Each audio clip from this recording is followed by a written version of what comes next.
Ja, willkommen zu dieser Podcast-Folge und direkt am Anfang der Hinweis, wenn ihr diese Folge über eine der klassischen Apps oder Plattformen hört, ihr könnt uns heute auch sehen. Wir haben ein paar Kameras aufgebaut. Das Setting ist sehr minimalistisch, weil wir haben gedacht, der Inhalt, der wird heute so gut, da brauchen wir nicht so viel Schnickschnack drumherum. Ja, zwei tolle Gäste und deshalb haben wir gedacht, stellen wir die Kameras auf. Also wenn ihr Lust habt, ihr könnt uns auch zuschauen. Und Jens stellt die Gäste jetzt mal vor. Ja, zu Gast sind heute Paul Schaffran, Leiter des Nachwuchsleistungszentrums, und Thomas Broich, sportlicher Leiter im Nachwuchsleistungszentrum. Hello, hello. Hallo zusammen. Freuen uns sehr, dass ihr da seid. Wir auch. Man sieht euch beide, wenn ich mal hier bin an der Geschäftsstelle, oft zusammen über die Flure rennen, auch in der Küche oder so.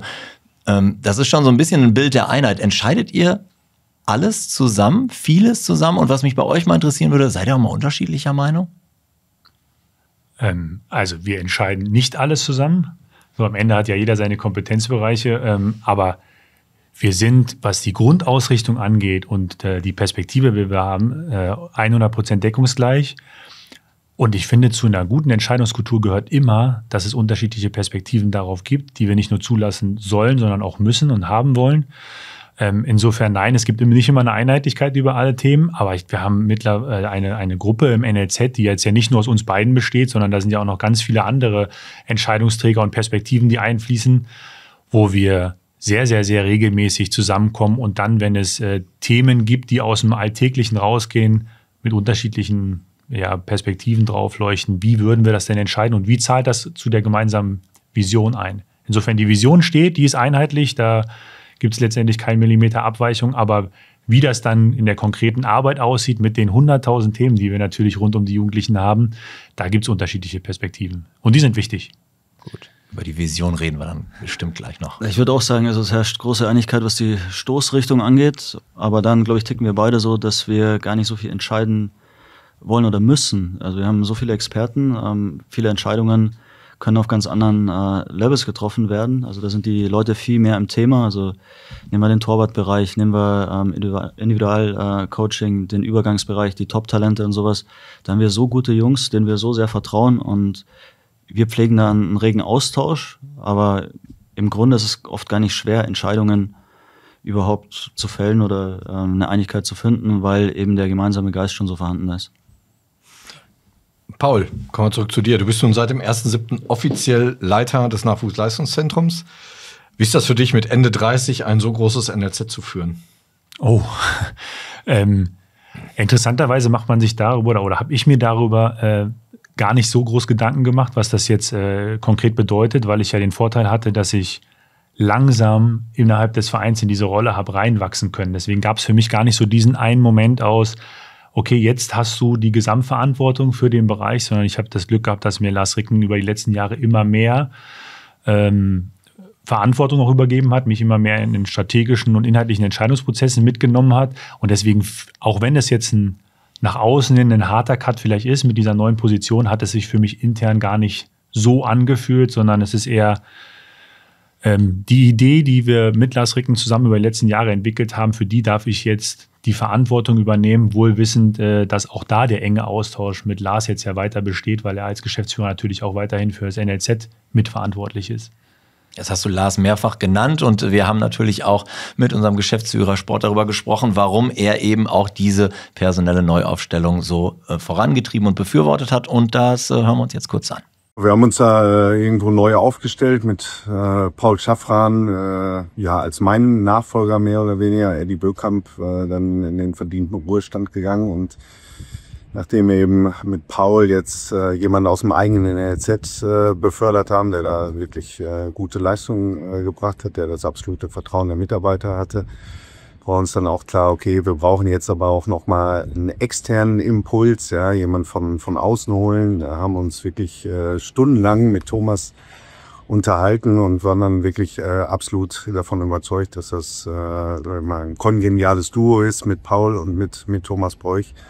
Und ich glaube, die ersten Erfolge können wir auch schon sehen. Wir sehen, dass gerade auch unsere Jugendspieler gerade für eine finanzielle Stabilität bei uns auch im Verein sorgen. Wenn ich in letzter Saison an Paris Brunner, Henry Blank, Tom Rothe denke, die wir verkauft haben, auch in dieser Saison mit Yusufa Moukoko, Gio Reyna, natürlich Jamie Gittens, alles nicht Spieler, die wir ewig lange bei uns ausgebildet haben, aber die auch zu uns gekommen sind, nicht als absolute Top-Talente, aber die wussten, okay, bei uns im Jugendbereich kriegen sie so den letzten Schliff ihrer Ausbildung. Und den Weg wollen wir weitergehen und den wollen wir natürlich auch nicht nur verkaufen, sondern wollen wir natürlich insbesondere bei uns im Stadion sehen. Und dementsprechend werden wir den Weg jetzt auch noch intensivieren. Wir haben viele Spieler jetzt auch schon in der U23, die noch U19-Spieler sind, haben da die Spieleinsatzminuten schon, ich glaube, mehr als verdoppelt. In der U19 spielen, glaube ich, 7 U17-Spieler, in der U17 6 U16-Spieler und wollen sie halt so schnell wie möglich auf den Profibereich vorbereiten. Das führt vielleicht nicht dazu, wie im letzten Jahrzehnt, dass wir permanent deutscher Meister werden, aber ich glaube, es führt dazu, dass wir jeden einzelnen Spieler bestmöglich ausbilden und auch so schnell wie möglich für den Profibereich vorbereiten. Paul, dein Weg hier zum BVB ist, ich würde sagen, eher ungewöhnlich. Über ein Praktikum bei Sport 5, Studium der Sportwissenschaften mit abschließender Promotion bist du 2021 von Lars Ricken eingestellt worden. Wie kam es dazu? Ich muss ein paar Dinge da tatsächlich klarstellen. Das eine ist, ich habe mit dem Studium der Sportwissenschaft angefangen, damals 2007, also jetzt schon fast 20 Jahre her. Und der Weg in den Profifußball war überhaupt gar nicht vorgezeichnet. Ich hatte immer eine enge Beziehung zum Profifußball und vor allem zum Nachwuchsleistungszentrum, weil auch das bei uns familiär bedingt ist. Mein kleiner Bruder ist komplettes NLZ durchlaufen und danach in den Profifußball. Insofern diese Anbindung oder dieses inhaltliche Interesse gab es. Und im Studium dann war der Schwerpunkt aber eigentlich auf ein managementorientiertes Thema. Deswegen auch das Praktikum bei Sport 5. Gar nicht hier beim BVB, sondern bei einem anderen Verein zu der Zeit. Ich habe mich aber durch das Praktikum auch dafür entschieden dann, dass der Bereich Sportmanagement gar nicht so sehr der zentrale Bereich ist, der mich interessiert und habe daraufhin in den damals eher trainingswissenschaftlich orientierten Bereich mit viel Fokus auch auf Sporttourismus gewechselt, habe ganz lange ganz viele verschiedene Sachen ausprobiert. Ich weiß nicht, ob wir da, ich sehe es ja hier gerade auf der Fragenliste, ich habe neben der Fußballlizenz auch noch Lizenz in 3 anderen Sportarten gemacht. Also ich bin auch Kitesurflehrer, Windsurflehrer, Skilehrer. Das hat meine Studienzeit auch extrem geprägt. Das heißt, ich war gar nicht so sehr auf dem Trip Fußball. Und auch das Thema Promotion. Ich habe 3 Jahre an einer sportwissenschaftlichen Fakultät im Bereich Sportpsychologie promoviert. Eigentlich ein ganz atypisches Thema, weil ich mich eigentlich eher immer darauf fokussiert habe, was macht denn Sportentwicklung mit dem Körper, also eher eine körperliche, eine physische Dimension gehabt. Medizin, Trainingswissenschaft haben mich eigentlich immer viel mehr interessiert. Und diese Möglichkeit hat sich aber eröffnet und ich fand es extrem spannend, auch diese psychologische Perspektive einzunehmen und auch aus der Perspektive mal zu gucken, wie funktioniert denn eigentlich Entwicklung bei jungen Menschen. Und habe dann über 3 Jahre da zum Thema Burnout-Prävention bei Trainern geforscht, sehr intensiv. Habe mit dem Bund Deutscher Fußballlehrer allein 800 Fußballlehrer in Deutschland befragt zum Thema, wie entsteht denn Burnout, was sind Burnout-Faktoren bei Trainern.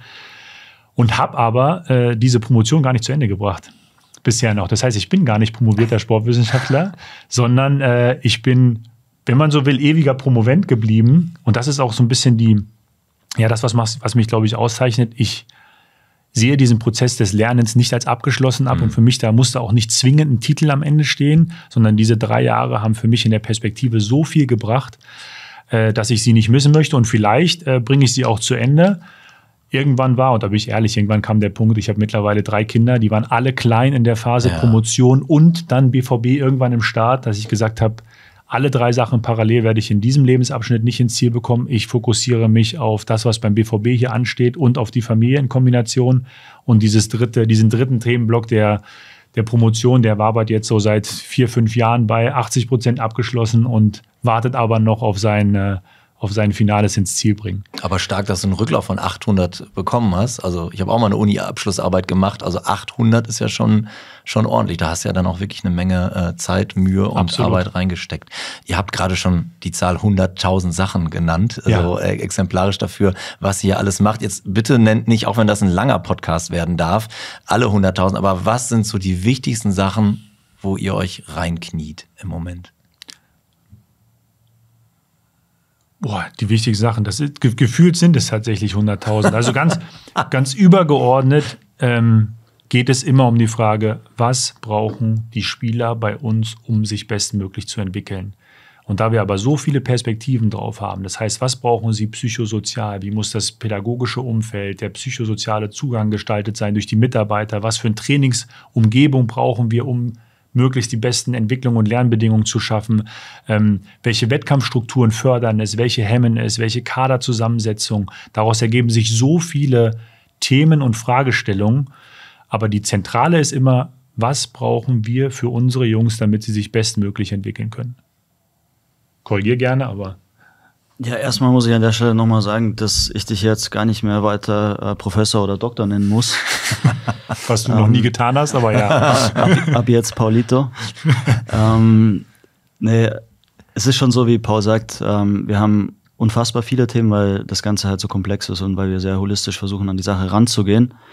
Im Täglichen ist es bei mir halt so, ich glaube, ich bin auch nicht der sportliche Leiter im klassischen Sinne. Ich komme total vom Game Model, von der Methodik, also die Art und Weise, wie wir Fußball spielen wollen, wie wir das auf dem Platz mit den Jungs, mit den Trainern umsetzen. Und ich würde sagen, ja, fast 70% meiner Zeit gucke ich Fußball, gucke ich Training, bin ich mit den Jungs selber auf dem Platz, bin mit den Trainern unfassbar intensiv im Austausch. Und das eigentlich von der U12 bis zur U19 und da lässt sich ein Tag ganz gut füllen. Ich würde vielleicht nochmal, weil es jetzt für die Zuhörerinnen und Zuhörer, weil wir haben jetzt quasi geendet bei mir bei der Promotion. Ja, ich will mich da gar nicht ins Zentrum wieder reinspielen, aber vielleicht trotzdem nochmal sinnvoll, wie es jetzt zu dieser Stelle gelandet ist, weil ich glaube, das zeigt auch den BVB-Weg. Wir sitzen jetzt beide hier einmal aus dem inneren Kreis gewachsen in diese Rolle und einmal die externe Perspektive. Und ich glaube, genau diese beiden Sachen machen es auch aus, dass wir als BVB auf der einen Seite Mitarbeitern aus dem internen Bereich die Chance geben zu wachsen. Das sieht man jetzt bei mir, das sieht man bei Lars, der sich über einen Verein intern entwickelt hat. Das sieht man auch an ganz vielen anderen Stellen. Und dass wir gleichzeitig aber auch immer einen Fokus darauf haben, wie kriegen wir denn Perspektiven, die wir gerade intern nicht haben, von extern noch mit dazugeholt. Und da war einfach vor einem Jahr oder jetzt ja schon fast 1,5 Jahre her, wo wir die ersten Gespräche hatten, da war einfach Thomas jetzt in dem konkreten Fall einfach ein Puzzleteil, wo wir gesagt haben, das ist etwas, was uns zum einen fehlt von der Fachlichkeit, aber es eint uns in der Vision.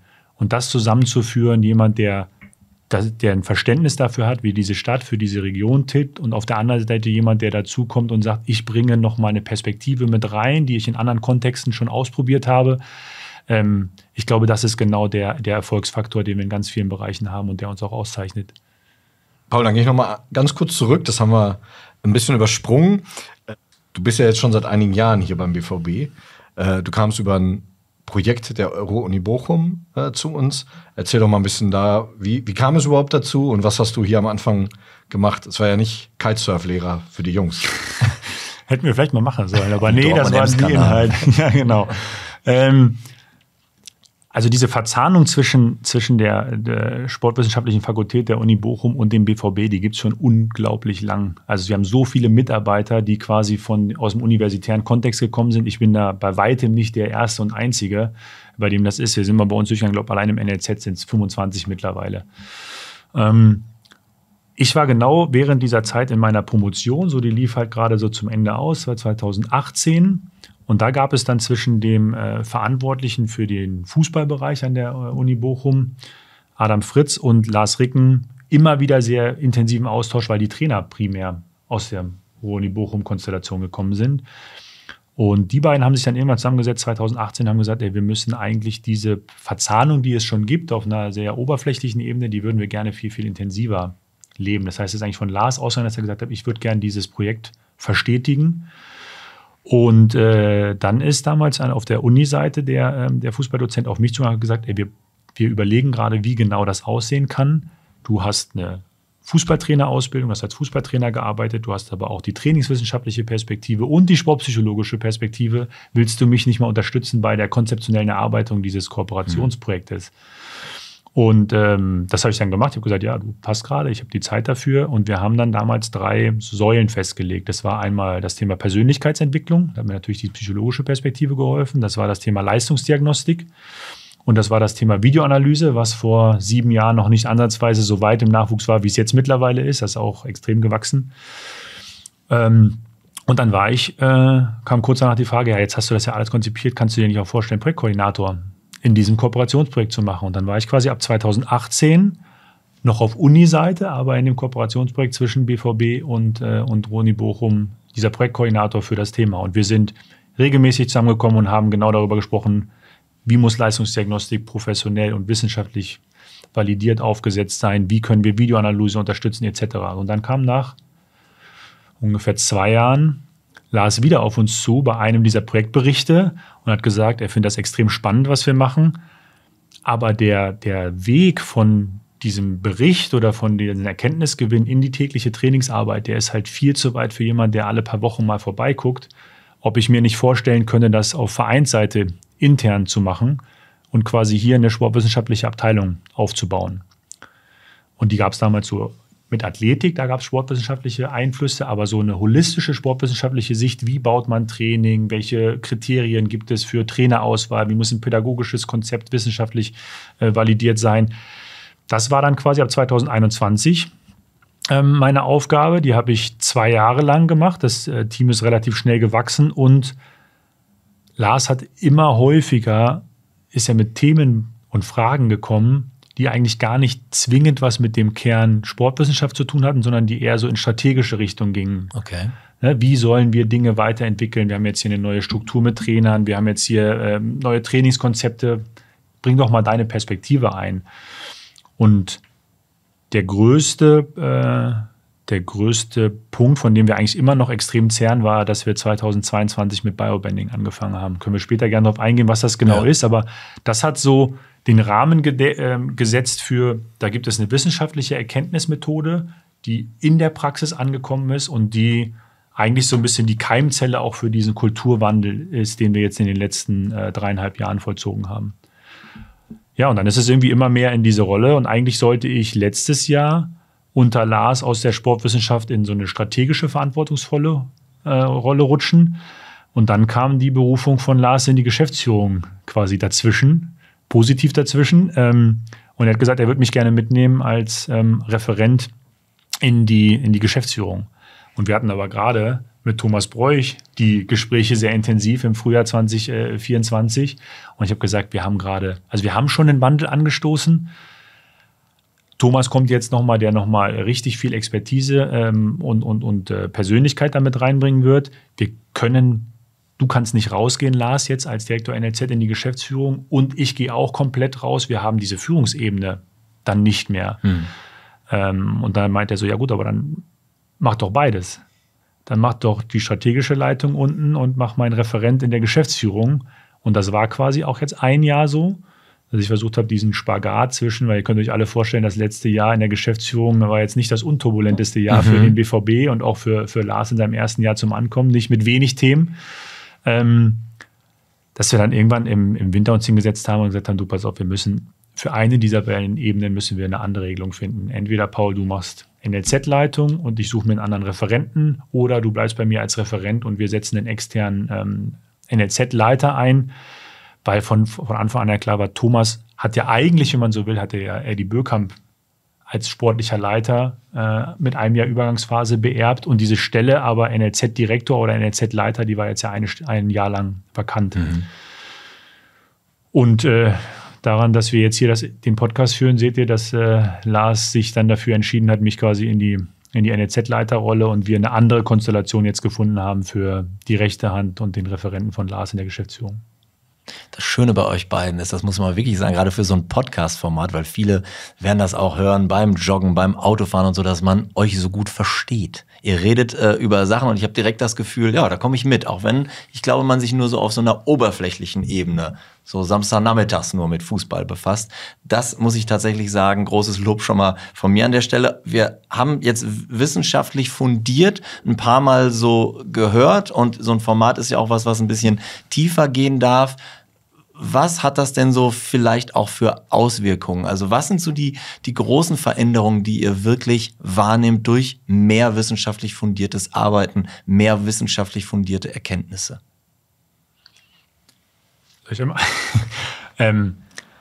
Also ich glaube in der Analyse dessen, und wir werden ja irgendwann gleich zu der Vision kommen, in der Analyse dessen, was wir machen in den verschiedenen Themenbereichen und wie wir es quasi überprüfen. Da liegt ganz viel wissenschaftliches Arbeiten drin. Also anzugucken, welche Effekte entstehen denn jetzt. Und ich nehme mal das konkrete Beispiel.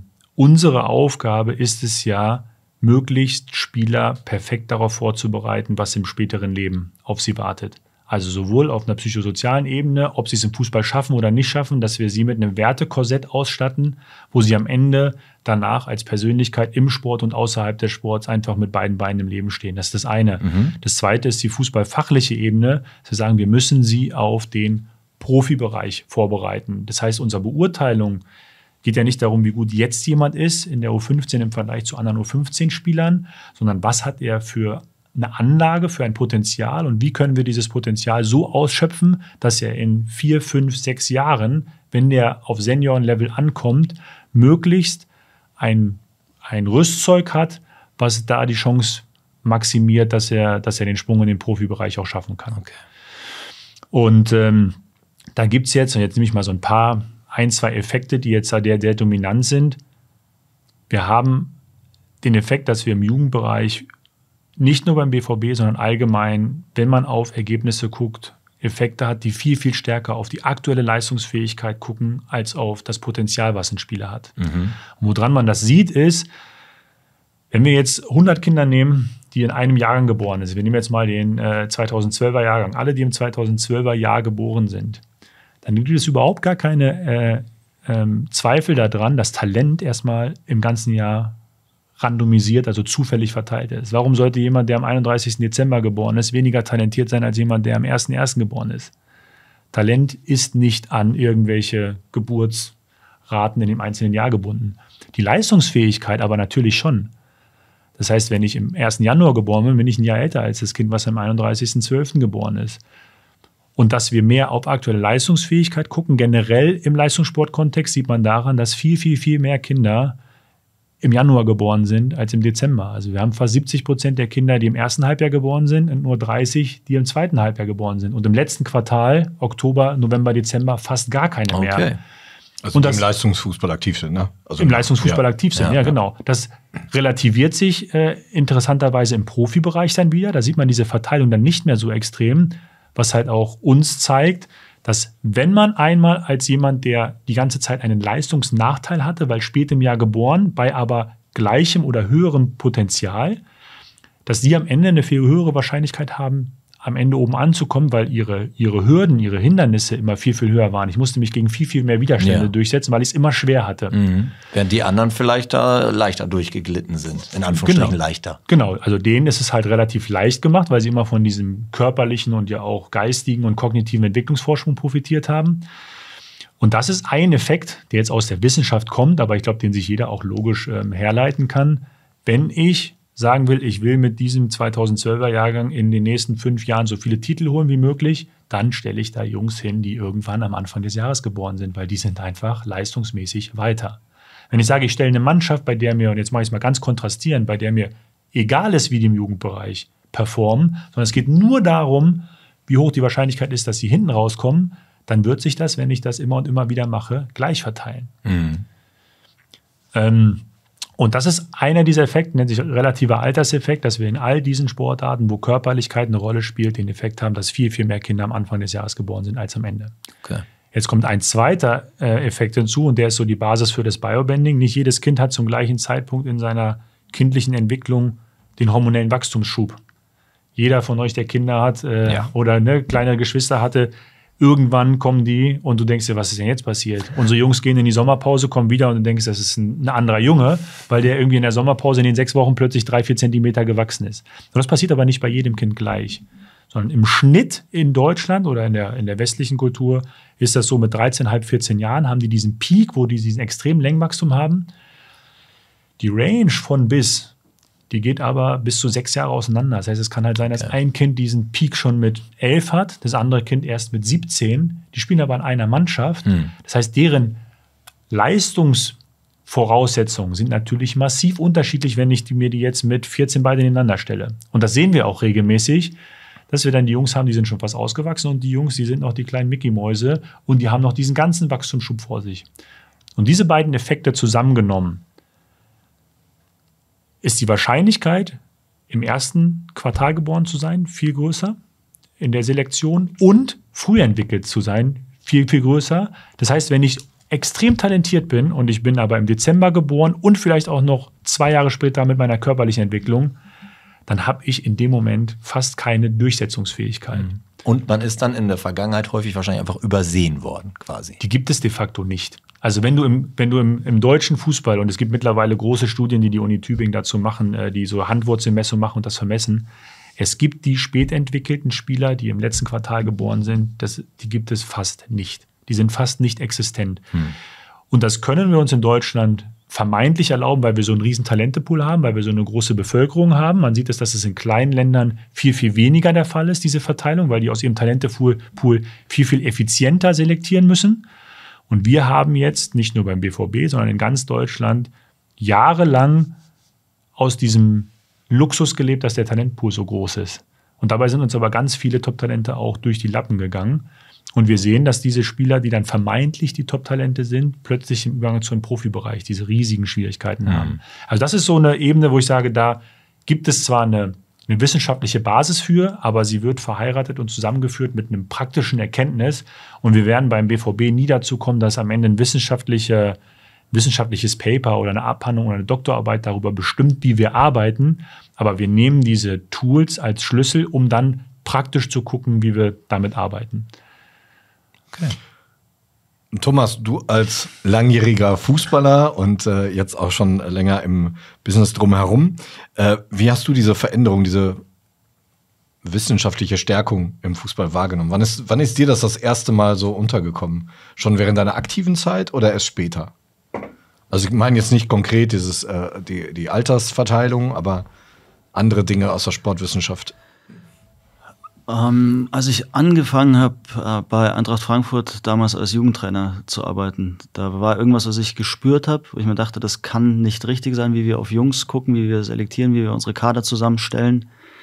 Wenn man sich auch die Durchlässigkeit anschaut, die Zahlen, also man studiert ja dann und merkt dann irgendwie ziemlich schnell, Erfolg im Jugendbereich korreliert nicht mit Durchlässigkeit.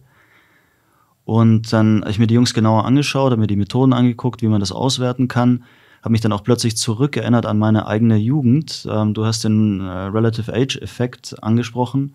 Ich bin ein Januar geborenes Kind, also war mal Kind, jetzt ein bisschen Bart dabei. Ich war nie ein großes Talent. Also ich galt nicht als eines der Top-Talente im Münchner Raum. Ich war nie bei Bayern, ich war nie bei 1860, ich habe lange nicht Bayern-Auswahl gespielt. Dann haben die irgendwann den Stichtag geändert. Plötzlich war es nicht mehr im Sommer, sondern im Januar, 1.1. Voilà, da war ich auf einmal. Januar geboren. Bumm, sofort Bayern-Auswahl. Der gleiche Spieler. Ich habe nicht über Nacht besser Fußball spielen gelernt, aber ich konnte plötzlich mithalten, weil ich relativ gesehen ein bisschen älter geworden bin. Nur ein halbes Jahr, aber das ist in bestimmten Jahrgängen ist das so wichtig. Und das war so die Sache, da dachte ich mir, wow, das ist interessant. Und dann war das andere, ich war auch noch ein totaler Spätentwickler. Also ich hatte ganz lang überhaupt kein Fleisch am Knochen. Also wir reden ja über Längenwachstum irgendwann, aber auch der Schub in die Breite, Muskeln und sonst was. Und auch das kam super spät. Und dann stellt man sich ja die Frage, ja, warum habe ich es trotzdem geschafft? Und ich hatte keine so glorreiche Jugend. Es war immer tough. Ich musste mich immer hinten anstellen, musste Linksverteidiger spielen, war teilweise bei Auswahlmaßnahmen im Kreis in Salzach nur Auswechselspieler und sowas. Bin immer dran geblieben, habe immer weiter trainiert an meinen Skills, musste ja auch technisch sauberer sein, schneller im Kopf. Und dann irgendwann kam alles zusammen. Also Nummer 1, ich war echt resilient. Ich musste so viel Dreck fressen, das konnte ich ab. Ich konnte hart arbeiten über einen sehr langen Zeitraum. Mir wurde nichts geschenkt. Und die zweite Sache, die Skills, die ich mir draufgepackt habe, die gehen ja nicht weg. Und dann kommt aber noch ein bisschen Körper dazu. Und auf einmal habe ich die Leute links und rechts stehen lassen. Ich habe die überholt. Auf einmal war ich einer der wenigen, die durchgegangen sind. Und diese ganzen Top-Talente, die in der U15 für Bayern München alles zerbombt haben, die haben es nachher noch nicht mal in die 3. Liga geschafft. Es gibt ja noch einen anderen Faktor im Jugendfußball. Also eigentlich nicht nur im Jugendfußball, sondern im Fußball generell. Fußball ist Fehlersport. Das heißt, wer weniger Fehler macht, gewinnt mit größerer Wahrscheinlichkeit das Spiel. Dummerweise muss ich aber Fehler machen, um das Spiel zu lernen. Das heißt, ich könnte ja hergehen in der U15, 16, 17 und gar nicht erst versuchen, von hinten rauszuspielen. Mache ich keinen Fehler. Wenn mein Keeper anfängt, im eigenen 16er Dreiecke zu spielen, könnte eng werden. Wenn wir da den Ball verlieren, dann schlucken wir. Das ist übrigens das, was uns jetzt gerade viel passiert. Das zu vermeiden wäre einfach. Wir können einfach sagen, bumm, langer Ball, fertig und dann fangen wir da vorne an. Wäre wieder nur eine Illusion von Qualität, weil dann gewinnen wir vielleicht das Spiel, aber das heißt nicht, dass wir gut Fußball spielen. Und da gehen wir halt voll rein. Und da sind wir wieder beim Thema, wie werten wir das aus? Also wenn wir dann so ein Spiel spielen, ist nicht mehr wichtig, 1-3, 3-1 interessiert mich nicht, sondern wir gucken, wie viel Ballbesitz haben wir, was haben wir für eine Passquote, wie oft kommen wir in bestimmte Räume. Und das gibt ein ganz, ganz anderes Bild. Also ich kann das mal super selbstkritisch auch an der Stelle kurz mal erzählen. Wir haben jetzt mit unserer U19 Bochum geschlagen. Wir sind da verlustpunktfrei, Wahnsinn. Wir spielen mit 5 U17-Spielern, die relativ normal entwickelt sind, in der Startelf gegen VfL Bochum. Wir schlagen die 3-2. Mega, mega geil. Die Jungs mussten sich richtig strecken. Zur Wahrheit gehört aber auch, Bochum hatte 19:4 Ecken. Wir hatten 51% Ballbesitz, minimal mehr als wir. Wir hatten eine durchschnittliche Passdistanz von 20,3 Metern. Das ist ungefähr 3 Meter zu viel. Also wir haben so ein Ideal, was wir selten erreichen werden, aber wir sagen, wir sind richtig, richtig, richtig gut, wenn wir 60% Ballbesitz haben, wenn wir eine durchschnittliche Passdistanz von vielleicht 17,5 Metern, irgendwie sowas haben. Das haben wir in diesem Spiel alles nicht erreicht. Sogar der Expected Goals Wert war höher bei Bochum. Wir haben das Spiel trotzdem gezogen. Wir freuen uns mega. Die Jungs haben sich auch brutal reinknallen müssen. Also die haben gearbeitet, die sind auf dem Platz, also die wären gestorben für dieses Ergebnis. Es war Wahnsinn, was da für Krieger unterwegs waren. Unter dem Aspekt mega, mega gut. Unter dem anderen, wenn wir drauf schauen, wie wollen wir eigentlich Fußball spielen, damit wir uns jede Chance geben, Talente bis ganz nach oben zu entwickeln, da muss noch mehr gehen. Wir haben jetzt ganz oft das Wort Talent gehört. Gibt es Fußballtalent?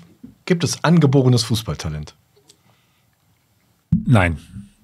Also es gibt... Ja. Ja. Oh, Da haben wir ein Thema. Da haben wir ein unterschiedliches. Also das ist ja allgemein, wenn man wissenschaftlich auf die Talentdefinition guckt, dann ist da relativ wenig, was genetisch so vordeterminiert ist, dass du sagst, das wird sicher ein Leistungsfußballer. Das liegt einmal daran, dass die Sportart halt so hochkomplex ist. Also wenn wir uns angucken, wie viele unterschiedliche Typen auf der gleichen Position spielen, dann siehst du ja auch, am Ende gibt es nicht diesen einen Faktor. Das ist jetzt bei Leichtathletik, 100-Meter-Läufer, da ist irgendwie das Profil relativ klar. Und wenn du eine gute Muskelfaserzusammensetzung hast, hast du einen genetischen Vorteil.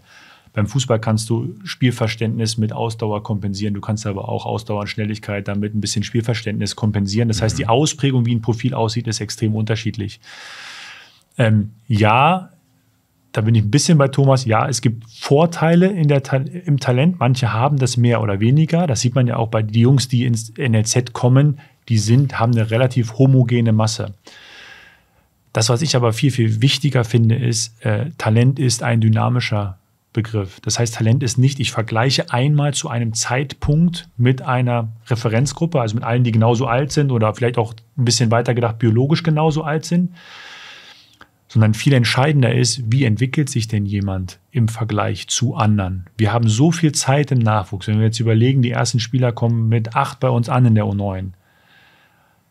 Kein Mensch kann hingehen und kann bei einem 8-Jährigen sagen, der wird es auf jeden Fall, der wird es auf keinen Fall. Da ist ganz viel Graubereich noch drin. Was wir beeinflussen können und womit wir einen riesen Impact haben, ist, wie arbeiten wir denn mit einem 8-Jährigen die nächsten 10 Jahre, bis er oben ankommt. Das heißt, die Rahmenfaktoren, die wir für Entwicklung setzen und das Mindset, was der Spieler mitnimmt, wachsen zu wollen und sich entwickeln zu wollen, ist im Verlauf für mich viel, viel wichtiger als das reine Talent zu einem Zeitpunkt zu sagen, der kann jetzt das oder das besonders gut. Aber jetzt kann Thomas gerne, und da sind wir in der Kontroversen, gerne die Gegenrede schwingen. Na, mir geht es um das rein Fußballerische. Also wenn man sich Leo Messi anschaut oder Andres Iniesta, den jungen Mario Götze, da ist so viel angelegt. Es gibt bei uns oder in Deutschland, bei anderen Vereinen, es gibt unfassbar tolle Fußballer. Also da steht mir der Mund weit offen und ich gucke mir 12-jährige Kinder an und denke mir, oh mein Gott, kannst du mit diesem Spielgerät umgehen? Wie krass, was du alles schon verstehst. Und das sind ja Details, die gar nicht auf einer bewussten Ebene ablaufen. Also Gleichgewichtsverlagerungen, wie sie die Intention des Gegners lesen, wie sie irgendwie 3 Sekunden in der Zukunft spielen. Das ist bis zu einem gewissen Grad trainierbar, aber es gibt Leute, die sind da völlig drüber. Dann gibt es andere Arten von Talent und deswegen vorhin das Wort holistisch, das fällt ja ganz gerne mal und hört sich erstmal irgendwie manche sagen toll, andere sagen ausgelutscht an, aber was meinen wir denn damit? Es gibt ja so viele andere Aspekte. Also was ist denn mit physischen Voraussetzungen? Was ist denn mit Mentalität? Also wie ist das Ganze ummantelt? Also ich habe vorher angesprochen, wie oft stehe ich wieder auf? Wie lange kann ich hart arbeiten? All die Sachen, wie klar komme ich am Ende mit Druck? Das sind lauter so Faktoren. Deswegen ist es nicht möglich, selbst bei den ganz guten Fußballern zu sagen, der geht auf jeden Fall durch. Weil vielleicht ist er am Ende zu schwächlich, zu langsam oder hält dem Druck nicht statt. Das sind so Sachen, da ist es wirklich die Glaskugel und trotzdem so eine gewisse Gabe, eine Grundvoraussetzung. Und wenn wir vor allem über das sprechen, was den Fußballer zum Fußballer macht. Also das andere ist ja ein Stück weit der Sportler. Er hat brutale körperliche Voraussetzungen, koordinativ, hochbegabt, irgendwie stark, schnell, explosiv, all das. Oder eben Mentalität, der könnte genauso gut Tennis spielen und hätte die gleiche Mentalität. Aber das, was ihn zum Fußballer macht, ist eben der Umgang mit der Murmel. Wir sind gerade an einem ganz spannenden Punkt, glaube ich, der ja auch gerade in der Diskussion ist, in der öffentlichen Diskussion, dass es in Deutschland immer weniger junge Spieler in die Profiligen schaffen. Die Diskussion ist auch nicht neu, die hatten wir auch in den 90ern schon mal, dann war es so Anfang des Jahrtausends dann ein bisschen entspannter. Aber durch die Veränderung auf dem Transfermarkt ist das Ganze wahrscheinlich sicherlich nochmal deutlich brisanter geworden. Woran macht ihr die Unterschiede fest zwischen, ich nenne jetzt mal England als Beispiel, und Deutschland, wo junge Spieler ja mehr Spielzeit haben? Oh, das hat extrem viele Faktoren.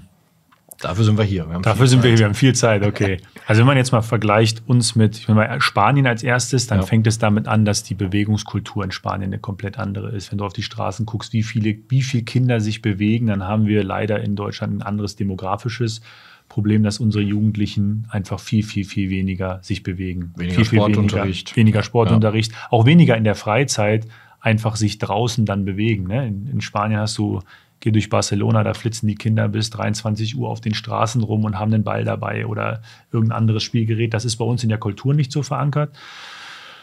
Und dann ist das Zweite, wie groß wird strukturell darauf geachtet, dass Talententwicklung auch ernst genommen wird. Und das muss man sagen, das ist ja immer so eine Auf- und Abbewegung. Da haben wir in Deutschland Anfang der 2000er mit den NLZs einen Riesensprung gemacht. Dann hat man eine Phase gehabt von jetzt fast 25 Jahren, wo man auch ein bisschen sich darauf ausgeruht hat, was damals passiert ist. Okay. Jetzt haben wir wieder seit 2-3 Jahren wieder eine neue Reformphase. Auch ja durch den Verband angeschoben. In England ist das halt, wann ist der EPP rausgekommen? 2011 oder 12, glaube ich. Also der Elite Player Performance Plan. Die haben ja quasi ihre ganze Struktur im Verbandswesen damals reformiert und haben die Vereine auch ein Stück weit gezwungen, viel mehr auf Nachwuchs zu setzen. Die haben diese Nachwuchs, also die Geldtöpfe für Nachwuchsausbildung sind immens viel höher. Die Wechsel zwischen den Vereinen sind viel stärker sanktioniert. Das heißt, da gibt es auch strukturelle Themen, die in anderen Nationen anders sind. Wenn wir jetzt nochmal bei uns nur auf Deutschland gucken, ich finde, das hat einmal die Ebene, wir haben in Deutschland in vielen Vereinen sehr lange Zeit auf genau dieses ergebnisorientierte Arbeiten fokussiert. In der Annahme oder in der Hoffnung, dass durch gute Mannschaften und viel Erfolg im Jugendbereich auch gute Einzelspieler produziert werden. Jetzt müssen wir konstatieren, und das ist ja die Riesenuneitelkeit, die ich Lars vor allem hoch anrechnen muss, er steht ja für genau diesen Erfolg in den letzten 20 Jahren. Und dass er hingegangen ist vor 2-3 Jahren und gesagt hat, ich sehe, dass die Durchlässigkeit der Jungs, die dann auf absolutem Champions-League-Niveau angekommen sind, für das, was wir eigentlich an Titeln unten geholt haben und was wir eigentlich gedacht haben, was wir für Topspieler haben, die ist nicht gut genug. Das steht nicht ausreichend im Verhältnis. Das heißt, wir können oder wir sollten uns hinterfragen, wie können wir denn Sachen auch anders machen? Und hat im Prinzip genau das eingefordert oder vorangetrieben, dass er gesagt hat, okay, wir lassen das Thema Biobanding zu, wir holen im nächsten Schritt einen Thomas Bräuch dazu, der für was anderes steht, wir machen mich jetzt in dem Fall zum NLZ-Leiter. Das zeigt ja, dass er diesen Paradigmenwechsel auch extrem unterstützt. Und das eine ist, wir im Jugendbereich, wie gesagt, wir haben zu wenig auf die individuelle Entwicklung fokussiert und zu sehr auf den mannschaftlichen Erfolg. Wir haben ganz viele im ersten Quartal Geborene, wir haben ganz viele gehabt, die so im Kollektiv so gut waren, dass halt häufig diese Widerstandshärte gar nicht erst entstanden ist. Also wenn ich individuell 11 Spieler auf dem Platz habe, die besser sind als die 11 Jungs auf der anderen Seite und dann noch körperlich weiter sind, dann kann sich jeder ausmalen, dann reicht bei jedem individuell auch 80%, um die meisten Spiele zu ziehen. 80% im Profibereich reicht aber genau 1 Minute, dann nimmt Niko Kovac dich Volley. Ja, und nicht nur Niko Kovac, sondern jeder andere Profitrainer auch. Das heißt, wir müssen die Jungs ja in ihrem eigenen Sinne darauf vorbereiten, dass sie das, was Thomas gerade beschrieben hat, dass sie das möglichst vorher als Rüstzeug mitbringen, lange für ein Ergebnis arbeiten zu müssen, lange Widerstände aushalten zu müssen, dass sie Verhaltensweisen entwickeln im Spiel und im Training, die auch im Seniorenbereich noch funktionieren. Und die zweite Ebene, die wir haben, also das ist jetzt quasi unser Auftrag von unten, mehr zu drücken, bessere Spieler oben anzubringen, mit einem besseren Gesamtrüstzeug für den Profibereich. Und die andere Ebene ist die, dass wir oben mehr ziehen müssen. Also dieser Übergangsbereich, wenn man sich anguckt, wie viele U19, 20, 21 Jahrgänge in der 2., 3. und 4. Liga spielen, dann ist das in Deutschland einfach viel, viel weniger als im Großteil der konkurrierenden Ligen. Okay. Also wenn man die U23-Mannschaft mal aus der 3. Liga rausnimmt, dann bleiben da irgendwas 2% der Gesamtspielminuten für U21-Spieler. Das ist marginal wenig. Das ist ein Riesenproblem, was wir dort haben strukturell. Und das Gleiche ist den Druck, den dann viele Traditionsvereine oder wir ja auch im Lizenzbereich empfinden, dass wir nur dann mit den anderen Mannschaften oder international konkurrieren können, wenn wir wettbewerbsfähige Mannschaften haben. Das macht es nicht einfacher, da einen 17-, 18-Jährigen reinzuschmeißen. Und zwar nicht, es geht nicht um ein Debüt. Es geht nicht um das, wenn er das erste Mal aufploppt für 10 Minuten, sondern dass er konstant die Chance hat, an diesem Bereich wieder sich anzupassen, zu adaptieren.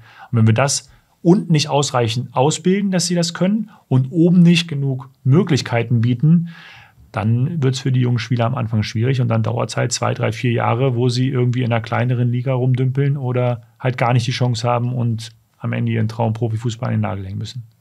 Ein anderes Thema, das Thomas tatsächlich bei seinem letzten Besuch im Podcast schon besprochen hat, aber was wir einfach mal kurz erwähnen sollen, weil es so oft schon genannt wurde, ist Biobanding. Also was, kurz abgerissen, steckt hinter der Idee Biobanding? Es ist total einfach anhand des Beispiels vorher zu erklären mit dem Relative Age Effekt. Also du hast den Jahrgang 2012 hast du ja einfach mal rausgepickt und dann hast du Jungs, die am 1.1. Geburtstag haben und am 31.12. Aber stellt euch mal 2 Jungs vor, die am gleichen Tag Geburtstag haben, also am 1.6. Dann sind die chronologisch, also wir schauen im Pass, die sind exakt gleich alt. Dann schauen wir aber aufgrund dieser Vermessung, also Handwurzel, Knochenvermessung, schauen da drauf und stellen fest, da steht vielleicht, die sind jetzt, wir haben ein aktuelles Beispiel aus unserer U15, sagen wir, da ist einer 14,2 Jahre alt aktuell, chronologisch, und dann schauen wir aufs biologische Alter und dann ist der eine Spieler ist dann 11,6 und der andere ist 16,8 Jahre. Die spielen in der gleichen Mannschaft Fußball und sind 5, 6 Jahre auseinander. Also diese Schere gibt es. Wenn wir jetzt zum Boxen gehen würden und wir würden uns die Jungs anschauen, dann wären zwischen den beiden Jungs aktuell, ich habe mal nachgeguckt, 13 Gewichtsklassen. Okay.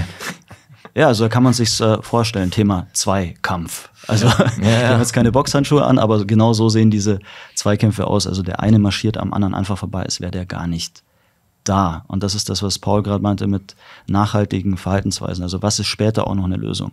Weil später wirst du nicht einfach an so einem kleinen Pimp vorbeilaufen ohne Trick, sondern einfach nur, ich habe längere Schritte, wenn der kommt, dann stelle ich meinen Körper rein, das war's. Diesen Vorteil wird es nicht mehr geben. Und auf der anderen Seite, diesen Nachteil wird es aber für den kleinen Pimp auch nicht mehr geben.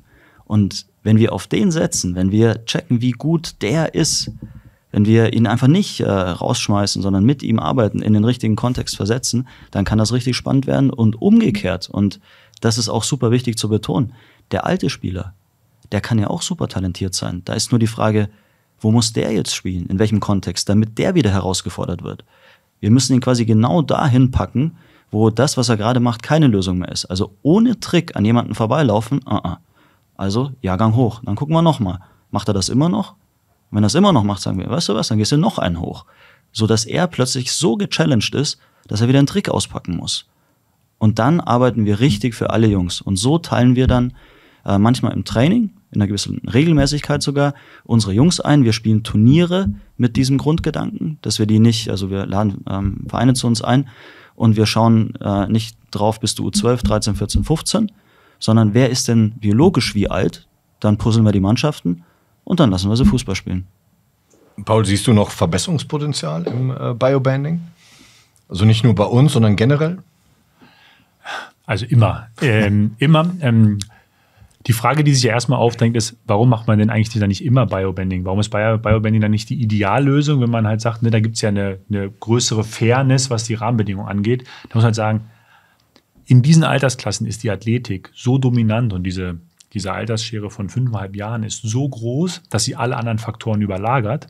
Aber wenn wir uns mal angucken, was spielt denn alles rein für ein Talent oder für eine Leistungsfähigkeit vom Fußball, dann hast du natürlich auch Technik, Taktik, du hast psychosoziale, also Mentalitätsthemen, Einbindung in die Gruppe etc. Und Athletik ist eben eins davon.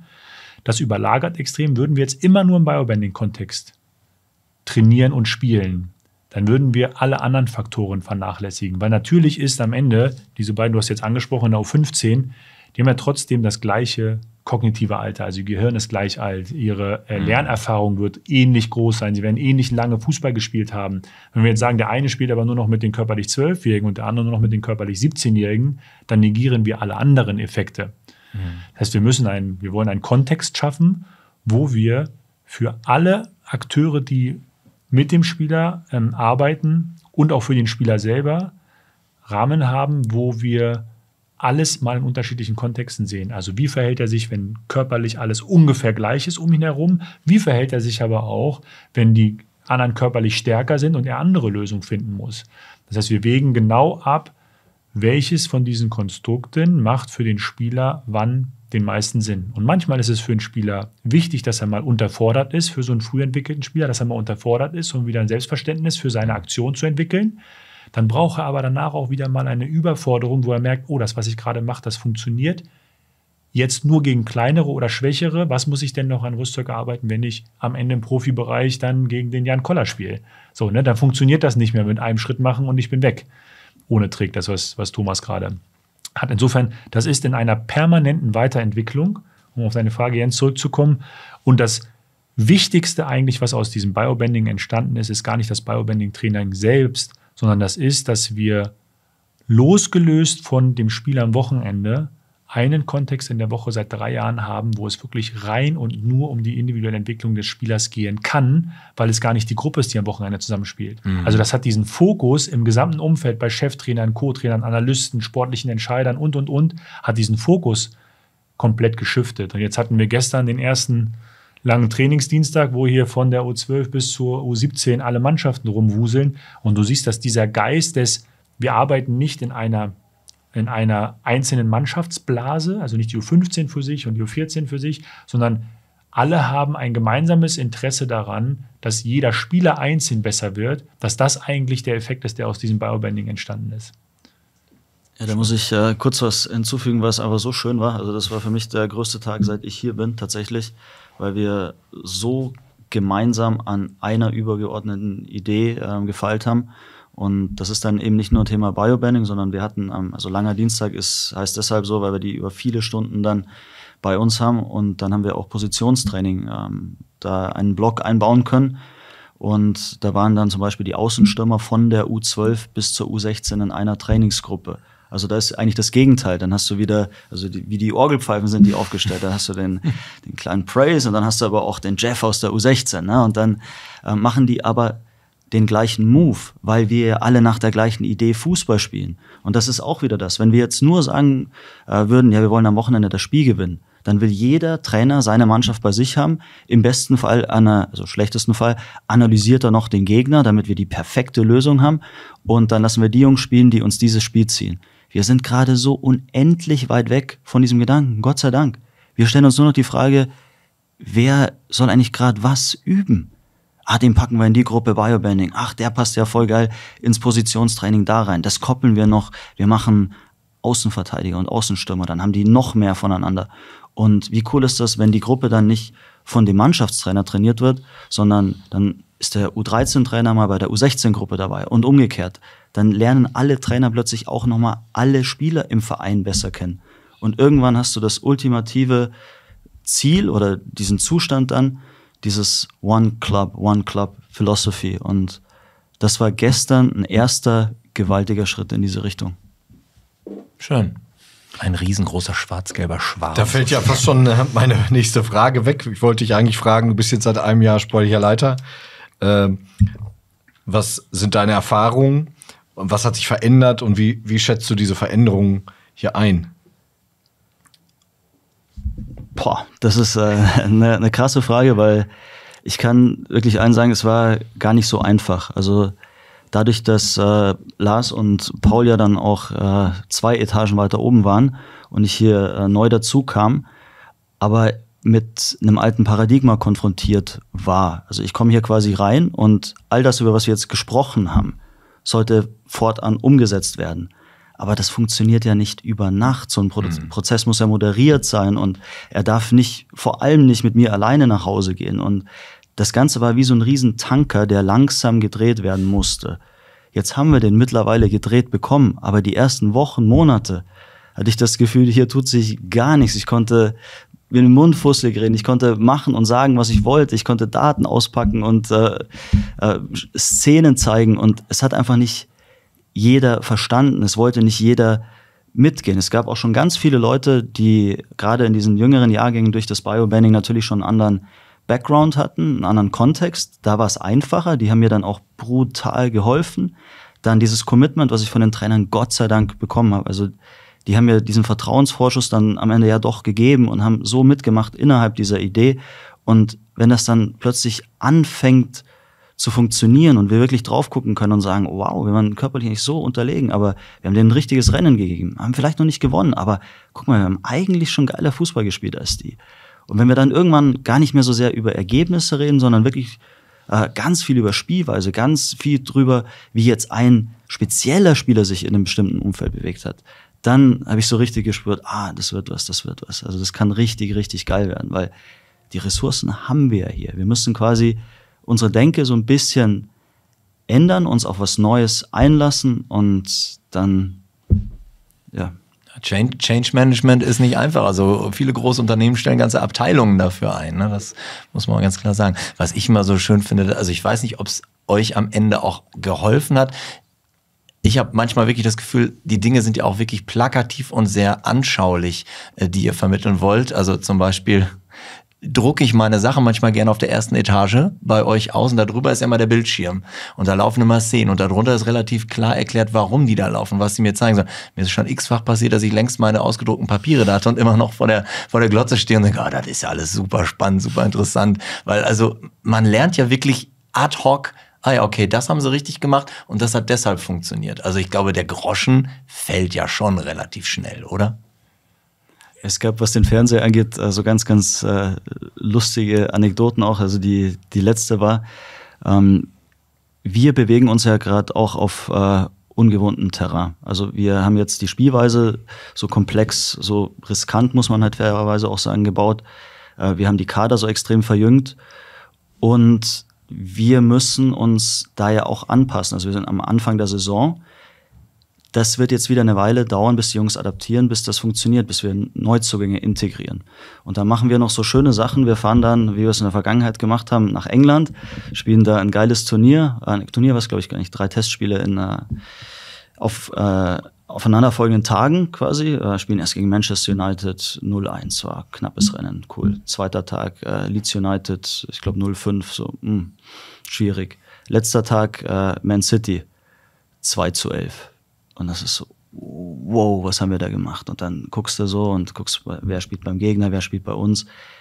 Wir haben die Jungs den Wölfen zum Fraß vorgeworfen. Also wir haben da so eine junge Truppe hingeschickt. In England haben die noch einen anderen Stichtag. Das heißt, die waren noch mal älter. Also wir hätten noch 8 Spieler mitnehmen können aus Mannschaften, aus drüber liegenden Altersklassen, die da spielberechtigt gewesen wären. Und dann wäre es ein Fußballspiel geworden. So haben wir einfach die Jungs da reingepackt und das war keine Grenzerfahrung, das war deutlich drüber. Das Schöne war aber, wir hatten diesen einen Moment in diesem Spiel, wo wir von ganz hinten bis ganz nach vorne perfekt durchspielen. Der Innenverteidiger hat den Ball, macht so einen kleinen Twist, schickt den Stürmer auf die Reise, spielt zum anderen Innenverteidiger. Der spielt den dann verdeckt auf die Achterposition, der ist in der Pocket, dreht auf, spielt auf dem Flügel. Unser Flügel im 1-gegen-1, dribbelt an, spielt den Ball zur Mitte. Unsere Nummer 9 lässt den Ball einfach durch. Der Gegner komplett überrascht von diesem Moment. Dahinter steht unser anderer Flügel, haut das Ding in den Winkel. Wenn wir jetzt nur auf Ergebnis gehen würden, ja, Katastrophe, war bestimmt auch keine schöne Erfahrung für alle, die da beteiligt waren. Aber auf diesem Fernseher läuft dieser eine wunderbare Angriff gegen Man City. Und er zeigt uns tatsächlich, egal wie unterlegen wir sind, wenn wir es richtig gut machen, in unseren Prinzipien, können wir auch gegen die nicht nur Tor schießen, nicht irgendwie, weil die einen Fehler machen, sondern ein Tor von ganz hinten bis ganz vorne. Und das ist wieder so dieses, wow, was steckt eigentlich noch drin? Was ist hier eigentlich noch möglich? Schön. Das war nicht die ARD-Bundesliga-Konferenz übrigens. Das, was Thomas ja gerade anspricht, ist ja genau das, was wir provozieren wollen. Also wir müssen die Jungs dahin bringen, dass sie eigentlich immer nur dann Früchte ernten, wenn sie auch möglichst viel richtig gemacht haben. Und wenn wir, also am Ende ein 2:11 ist schwierig für Lernerfolg, aber auf der anderen Seite, wenn du im Schnitt 5-6-0 gewinnst, und das kennt jeder von euch, wenn die Hürde einfach nicht da ist, erstens, ich freue mich anders darüber, zweitens, das, was das mit mir macht, ein Lerneffekt, an Motivation, die ich da rausziehe, wenn ich immer das Gefühl habe, ich kann einfach gewinnen, dann passiert wenig Adaptation. Das heißt, unsere Aufgabe ist es ja, genau diesen Punkt zu haben, dass die Jungs das Gefühl haben müssen, dass wenn sie perfekt im Schwarm agieren und perfekt individuell agieren, dass sie dann die Chance haben, ein Spiel offen zu gestalten und zu gewinnen und sie aber auch die Konsequenz bekommen, wenn das nicht der Fall ist, dass man dann auch die Konsequenz hat, dass man dieses Spiel eben nicht gewinnt. Mhm. Und wenn du über einen langen Zeitraum, und wir hatten ganz viele Jahrgänge, in denen das so war, wenn du so gut besetzt bist, dass du und von der Spielweise auch so spielst, dass du die Spiele immer ziehst, dann fehlt dir genau das über eine lange Zeit. Du wirst diese Erfahrungen nicht machen, wann kriege ich die Früchte für meine Arbeit, weil ich es mir verdient habe, und wann bekomme ich die Früchte eben aber auch nicht. Wenn ich immer Früchte kriege, dann wird das kleine Äffchen, jetzt mache ich es mal, dann wird das kleine Äffchen nicht lernen, sondern das entwickelt nur neue Strategien, wenn es halt sich auch strecken muss und was Neues lernen muss. Ja. Da muss ich nochmal rein, weil das lässt sich am Beispiel der Defensive am besten illustrieren. Und zwar, wenn wir in unserer Viererkette ein paar Biester haben, die einfach abräumen, wie viel wird ein Außenstürmer dann zurückarbeiten? Der muss ja gar nicht. Er weiß ja, die da hinten werden das regeln. Dann kommen die talentierten Außenspieler irgendwann oben an, sind brutale Dribbler, kommen aber einfach nicht auf die Platte, weil sie nicht arbeiten, weil sie nicht fit genug sind, weil sie nicht nach hinten arbeiten, nie gelernt haben zu verteidigen.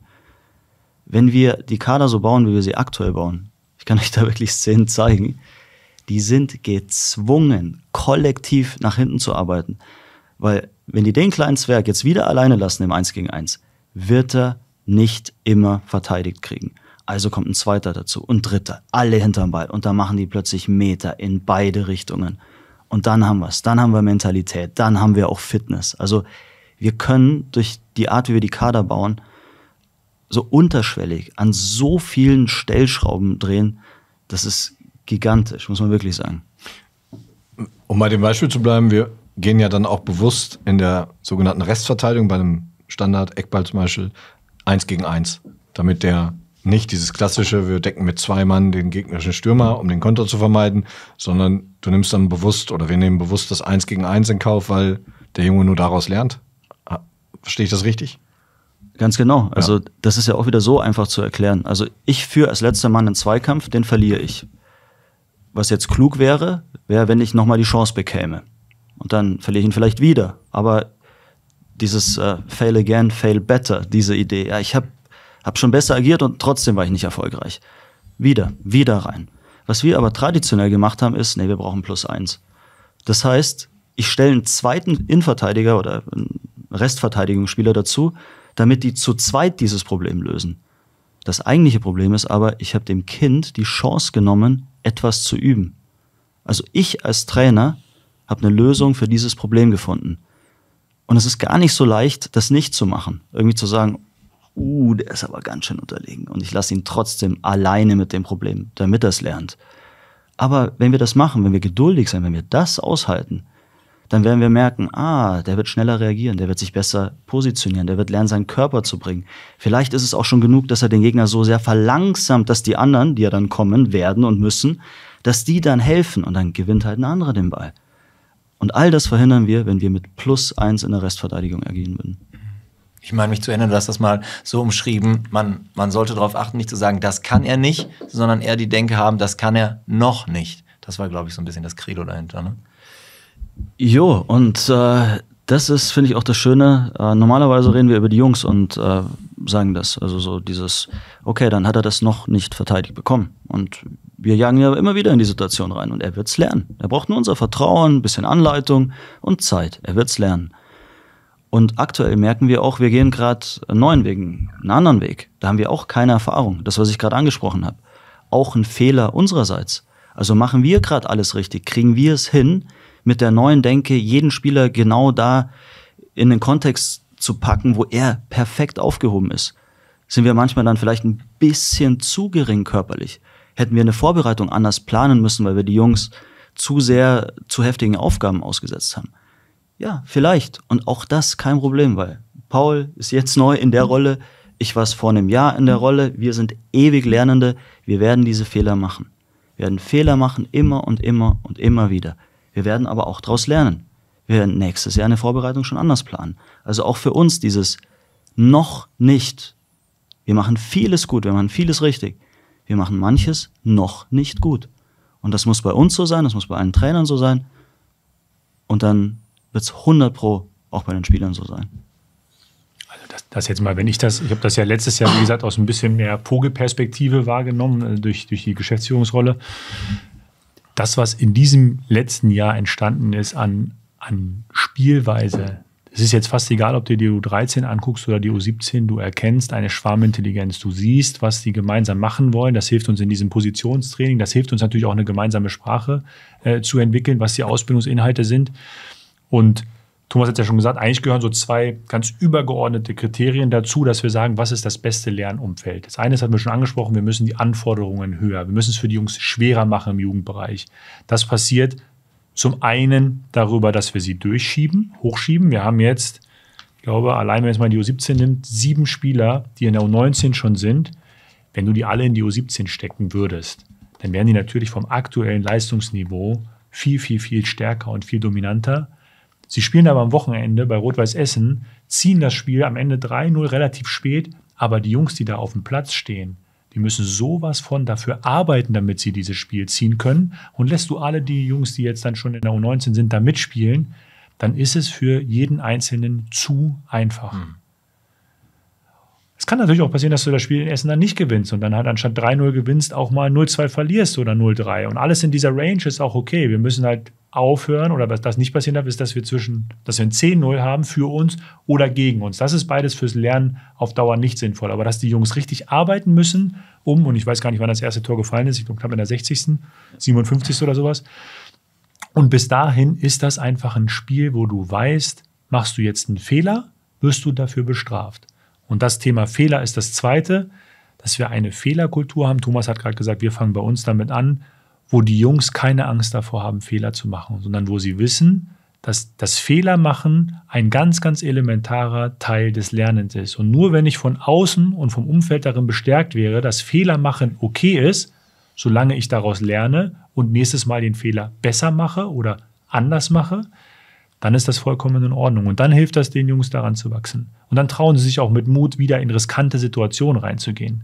Weil auch das ist, wenn wir einen Spieler oben anbringen, der gelernt hat, riskant zu spielen, der gelernt hat, als Innenverteidiger anzudribbeln, als Sechser auch eine Aufdrehbewegung zwischen 2 Gegenspielern zu machen. Und dann kommt ein Profitrainer und sagt, du, wir können auch mal den Ball lang rüberspielen. Diese Adaptation ist das Leichteste für einen jungen Spieler, den es gibt. Andersrum hast du keine Chance. Du hast immer gelernt, lange Bälle zu spielen und jetzt kommt der nächste Trainer und sagt, okay, da in die Pocket, in das Enge, da musst du reinspielen und da drin musst du eine Lösung finden. Und plötzlich sind die Gegenspieler aber Julian Brandt, Marcel Sabitzer und Co.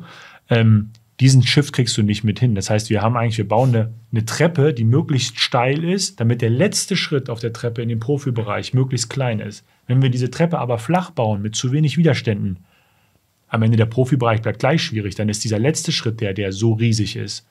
Das heißt, unsere Aufgabe im Jugendbereich ist es, die Treppe und die Rampe so steil zu bauen, dass möglichst am Ende der Schritt der einfachste ist und nicht der Schritt im Jugendbereich von einer Jugendmannschaft zur nächsten.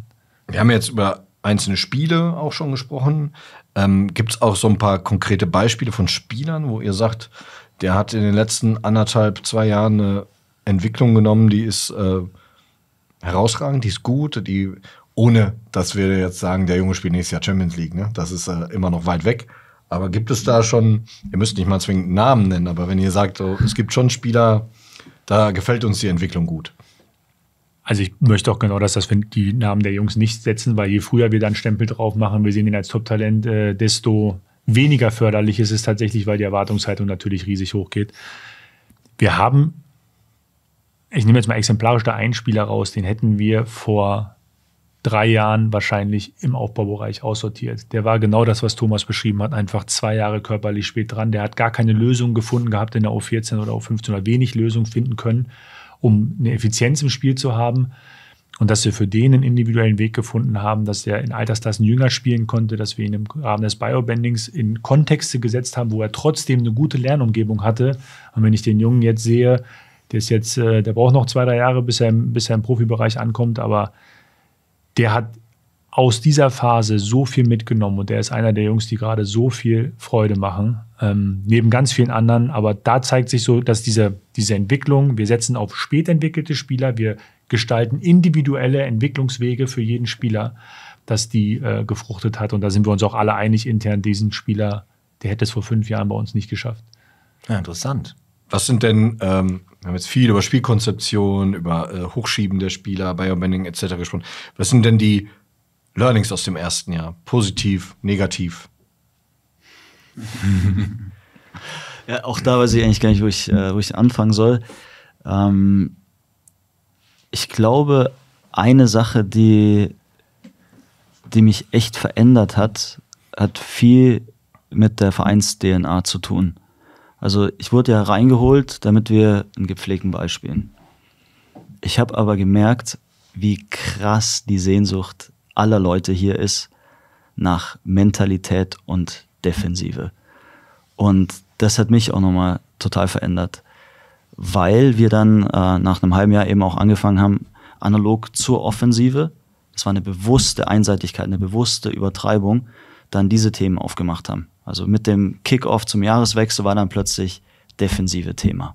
Und da haben wir ja unfassbare Spezialisten, also unheimlich viel von Mike Thulberg gelernt, was das angeht. Also Thema Mentalität, Thema Defensivarbeit. Also das war für mich nochmal eine steile Kurve, was mein Lernen angeht. Also ich hatte da nie so den Fokus drauf. Und es gab ganz viele andere im Verein. Also Olli Triestram zum Beispiel, der jetzt Cheftrainer bei den Kleinen werden durfte, der noch im U17-Bereich Co-Trainer war. Da hatte ich auch immer so das Gefühl, ja, das ist ja schön und gut, das alles mit Ball, das haben wir jetzt verstanden, da müssen wir besser werden. Aber wir sind der BVB. Das Innerste wird auch immer das Kämpfen, Schrubben sein, das Underdog sein, dieses Stadion zum Brennen bringen. Und das hat bei mir ein bisschen gedauert. Und ich habe mich dann irgendwann aber auch, also ich habe auch ein bisschen gebraucht, darauf eingelassen, weil ich einfach gespürt habe, das eine wird hier nicht ohne das andere funktionieren. Und dann für mich selber zu begreifen, wie das auch funktioniert und was es da für wirklich clevere Prinzipien auch gegen den Ball gibt, was das Spaß machen kann, mit dieser Aggressivität und Intensität dann eben Zweikämpfe zu führen, als Mannschaft zu arbeiten. Wir haben da Marcel Schmelzer auch noch mit dazu genommen, weil das natürlich aus erster Hand alles erfahren hat. Und da würde ich im Nachgang wirklich sagen, dieses Thema hätte ich viel früher, viel prominenter setzen sollen. Dann wäre wahrscheinlich auch einiges einfacher gelaufen. Hast du noch Erfahrungen jetzt so aus dem ersten Jahr? Ich glaube, das, was wir, also wenn man das jetzt sich immer so anguckt, dann klingt das ja alles in Anführungsstrichen rosa-rot und dieser Change-Management-Prozess ist ja eigentlich abgeschlossen über alles, von dem die da reden. Ich glaube, das Learning aus dem ersten Jahr ist auch, wie viele Stakeholder erstmal drumherum überhaupt sind, also mit Beratern, mit Eltern, mit Medien, mit Vereinsvertretern, mit Verbänden, mit ich vergesse bestimmt noch mindestens 10 andere, wie unfassbar wichtig das ist, jeden wirklich intensiv mit dieser Idee abzuholen. Wir haben letztes Jahr ja angefangen und es war klar, dass es startet und es ist erstmal aus dem inneren Bereich so herausgewachsen und das war in der U12 bis U15 mit dem Biobanding noch relativ gut geschützt, weil das eine Altersklasse ist, wo viele Stakeholder noch nicht so den Fokus drauf haben. In dem Moment, wo du es aber auf die U17, U19 mit der Strahlkraft, die diese Mannschaften beim BVB natürlich haben, wie wichtig es ist, das mitzunehmen und zu transportieren. Und auch, wir haben natürlich eine Erwartungshaltung an uns selber gesetzt in den letzten 10 Jahren, dass gerade jetzt mal Spieler, die im Leistungsbereich dazukommen, mit ihrem Umfeld, mit Eltern und Beratern auch die Erwartungshaltung haben, ja, da kann ich den Jungen ja ins Schaufenster stellen. Der spielt ja um die deutsche Meisterschaft dort mit. Das ist doch das eigentlich, was den Jungen nach oben pusht. Und wenn die sagen, ja, das ist für den Moment, wann ploppst du das erste Mal oben drauf? Ist das ein totaler Boost? Jetzt gucken wir uns mal an, wie viele Jungs, die nachhaltig auf Champions-League-Niveau gespielt haben, im Jugendbereich nichts gewonnen haben. Oder andersrum, wie viele Jungs früh ein Debüt hatten und danach 1, 2, 3 Jahre fast nicht mehr auf weitere Spiele im Profibereich kommen. Das heißt, natürlich hat der eine oder andere ein großes Interesse daran, dass sein Spieler möglichst früh debütiert. Unser Fokus, finde ich, muss es aber sein, wann sind denn die ersten 50 Spiele? Und das kann sein, dass du mit 16 dein Debüt machst und das 50. Spiel aber erst mit 21 absolviert ist. Oder wir sagen halt, wir haben einen nachhaltigen Entwicklungsweg. Er ist nämlich mit 16 im Profidebüt, sondern vielleicht mit 17 oder 17,5. Ist aber so nachhaltig da oben angekommen, dass er sein 50. Spiel dann mit 19 gemacht hat schon. Das heißt, wir müssen viel, viel mehr auf eine nachhaltige Durchlässigkeit in dem Profibereich achten, als auf den immer höher, schneller, weiter und sofort. Und das ist für mich eine Erkenntnis aus diesem ersten Jahr. Es gibt ganz, ganz, ganz viele auch, und ich weiß, auf die wird immer sehr kritisch geguckt, auch Berater, die das total verstehen und die diesen Weg für ihre Jungs sehen. Es gibt aber auch an ganz vielen Stellen immer noch Stakeholder von außerhalb oder auch teilweise von innerhalb, die einfach für diesen Anpassungsprozess noch brauchen. Weil am Ende musst du sagen, wir haben 20 Jahre lang für was anderes gestanden als Borussia Dortmund. Und das kriegst du nicht innerhalb von einem Jahr ohne irgendwelche Nebengeräusche, kriegst du das umgedreht. Und je intensiver man sich mit allen Personen auseinandersetzt und deren Ängste und Bedürfnisse und Befürchtungen auch mit aufnimmt und mit ihnen darüber spricht, desto einfacher ist es, die zu überzeugen. Weil ich habe noch fast keinen Kontext gesehen, egal ob mit Sponsoren. Wir haben vorgestern hier einen riesen Sponsorentermin gehabt, wo ich genau die Idee einmal präsentiert habe. Die verstehen das alle. Die sehen auch alle, was da passiert. Aber wenn es ihnen keiner sagt, sitzen sie auf der Tribüne, gucken das Spiel und das, was du im Zweifel siehst, ist, warum hat der Torwart jetzt zum 3. Mal den Ball verloren und davon sind jetzt sogar 2 Gegentore entstanden. Die machen ja kompletten Humbug da. Das heißt, wir müssen aufklären, warum wir diesen radikalen Wechsel auch vollziehen. Deswegen vielen Dank für die Plattform hier, weil auch die hilft uns natürlich, außen einfach nochmal eine andere Erwartungshaltung zu setzen und ein Verständnis dafür zu schaffen, warum wir Dinge anders machen, als wir es in der Vergangenheit gemacht haben. Ich hoffe ganz schwer, dass das ganz viele Eltern, Berater und auch Kinder hören, weil in der Vergangenheit war es ja für uns auch relativ einfach loszuziehen und zu sagen, kommt zum BVB, weil hier werdet ihr in der U17 und der U19 mit einiger Wahrscheinlichkeit deutscher Meister. Jetzt müssen wir denen erzählen, dass das mit großer Wahrscheinlichkeit nicht passiert und trotzdem ist es das Allergeilste, dass ihr hier aufschlagt. Also ist eine riesen Herausforderung für jeden Scout, der dann plötzlich auf Eltern zugeht, Leute, die hier vorstellig werden.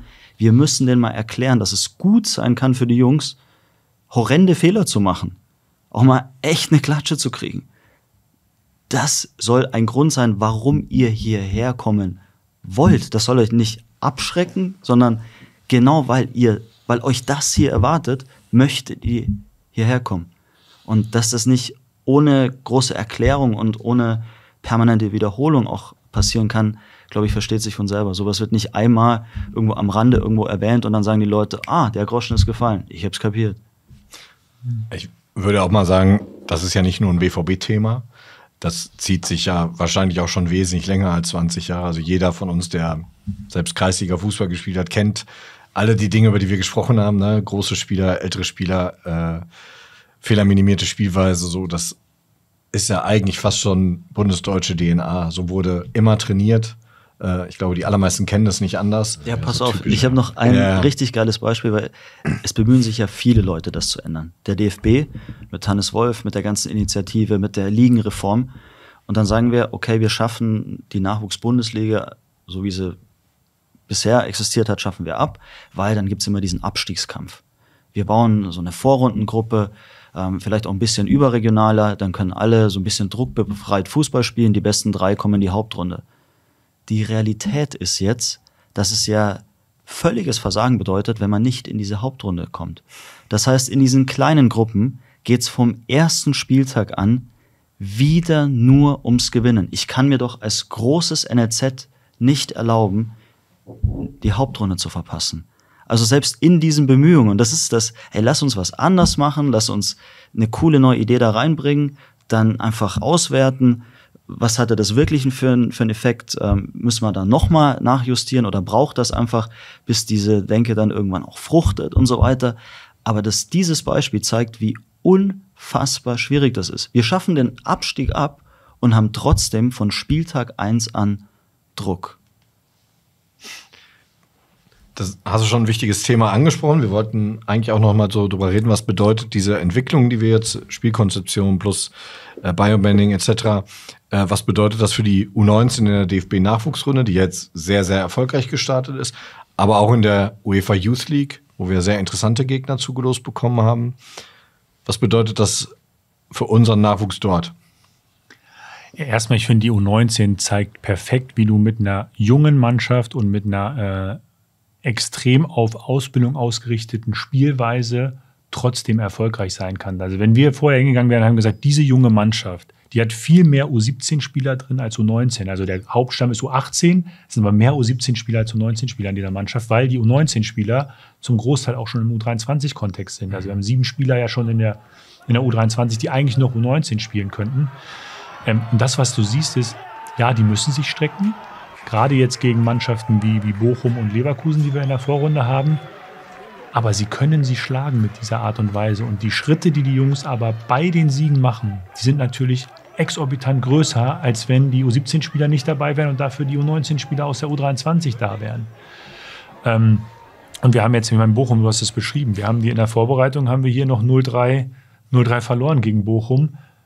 Und am Ende ist der Riesenunterschied ist der gewesen, die waren einfach kaltschnäuziger und haben halt hoch den Ball erobert und haben mit 2-3 geradlinigen Aktionen am Ende uns die Dinger eingeschenkt. Und wir müssen so viel Aufwand betreiben, um das Spiel zu ziehen. Und jetzt in der Nachwuchsliga, ich glaube, wir brauchen uns in diesem Jahr keine Gedanken darüber machen, dass wir genug Challenges für die U19-Spieler haben. Also wir haben sie jetzt im normalen Ligenbetrieb, selbst gegen die kleinen Mannschaften schon. Wir haben sie gegen die Top-NLZs sowieso. Und wir haben jetzt im internationalen Bereich natürlich auch nochmal da die Chance, dass sie sich strecken müssen und strecken werden. Wir werden in die Youth League auch mit dem einen oder anderen U19-Spieler, der schon im U23-Kontext ist, auch fahren. Aber wir trauen dieser jungen Mannschaft als Kern, und das wird der Kern sein, wir trauen der absolut auch zu, im Youth League-Bereich zu bestehen und dort die richtigen Entwicklungsschritte zu gehen. Das höre ich hier zum ersten Mal.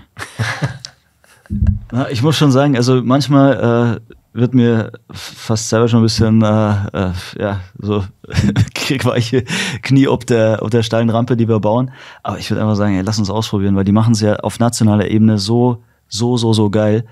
Aber international ist halt nochmal ein Level drüber. Also wenn dann Juventus Turin plötzlich mit nicht nur Altjahrgängen U19 kommt, sondern so fast schon Jungs, die eigentlich auch schon bei denen in der zweiten Mannschaft sind und Männer Fußballerfahrung haben und sowas, das wird so krass werden. Aber gleichzeitig ist ja das auch das Geile. Also wir trauen uns einfach gerade und wir schauen, wie heftig uns die Jungs am Ende auch ein Stück weit tatsächlich überraschen. Ja. Apropos Überraschung, der BVB nimmt auch am Premier League International Cup in England teil. Erklär doch mal kurz bitte, Paul, was ist dieser Wettbewerb und warum nehmen wir teil und was haben wir für eine Erwartung, mit welcher Erwartungshaltung gehen wir in diesen Pokalwettbewerb?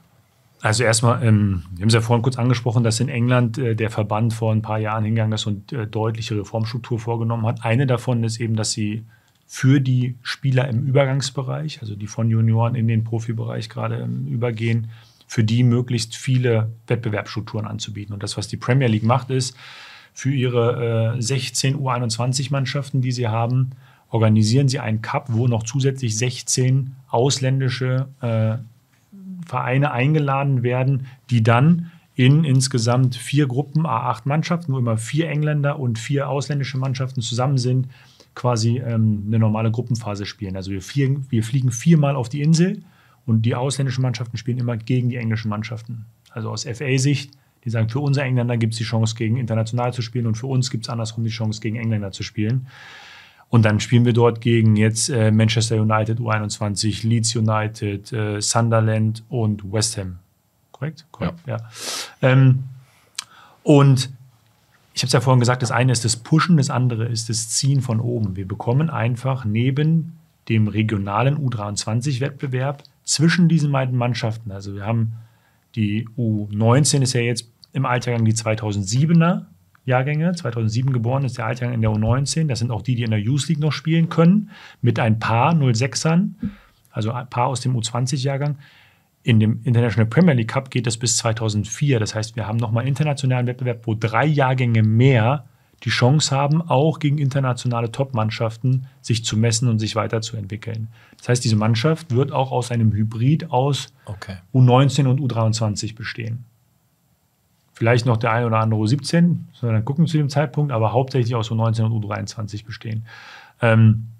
Und klar, das eine ist, zu dem Zeitpunkt, als wir uns für den International Premier League Cup angemeldet haben, konnten wir nicht sicher davon ausgehen, dass wir Youth League spielen dieses Jahr. Das ist das eine, weil das im Februar nicht so sicher war, wie es dann am Ende zum Glück über die Qualifikation der Profis zur Champions League noch geklappt hat.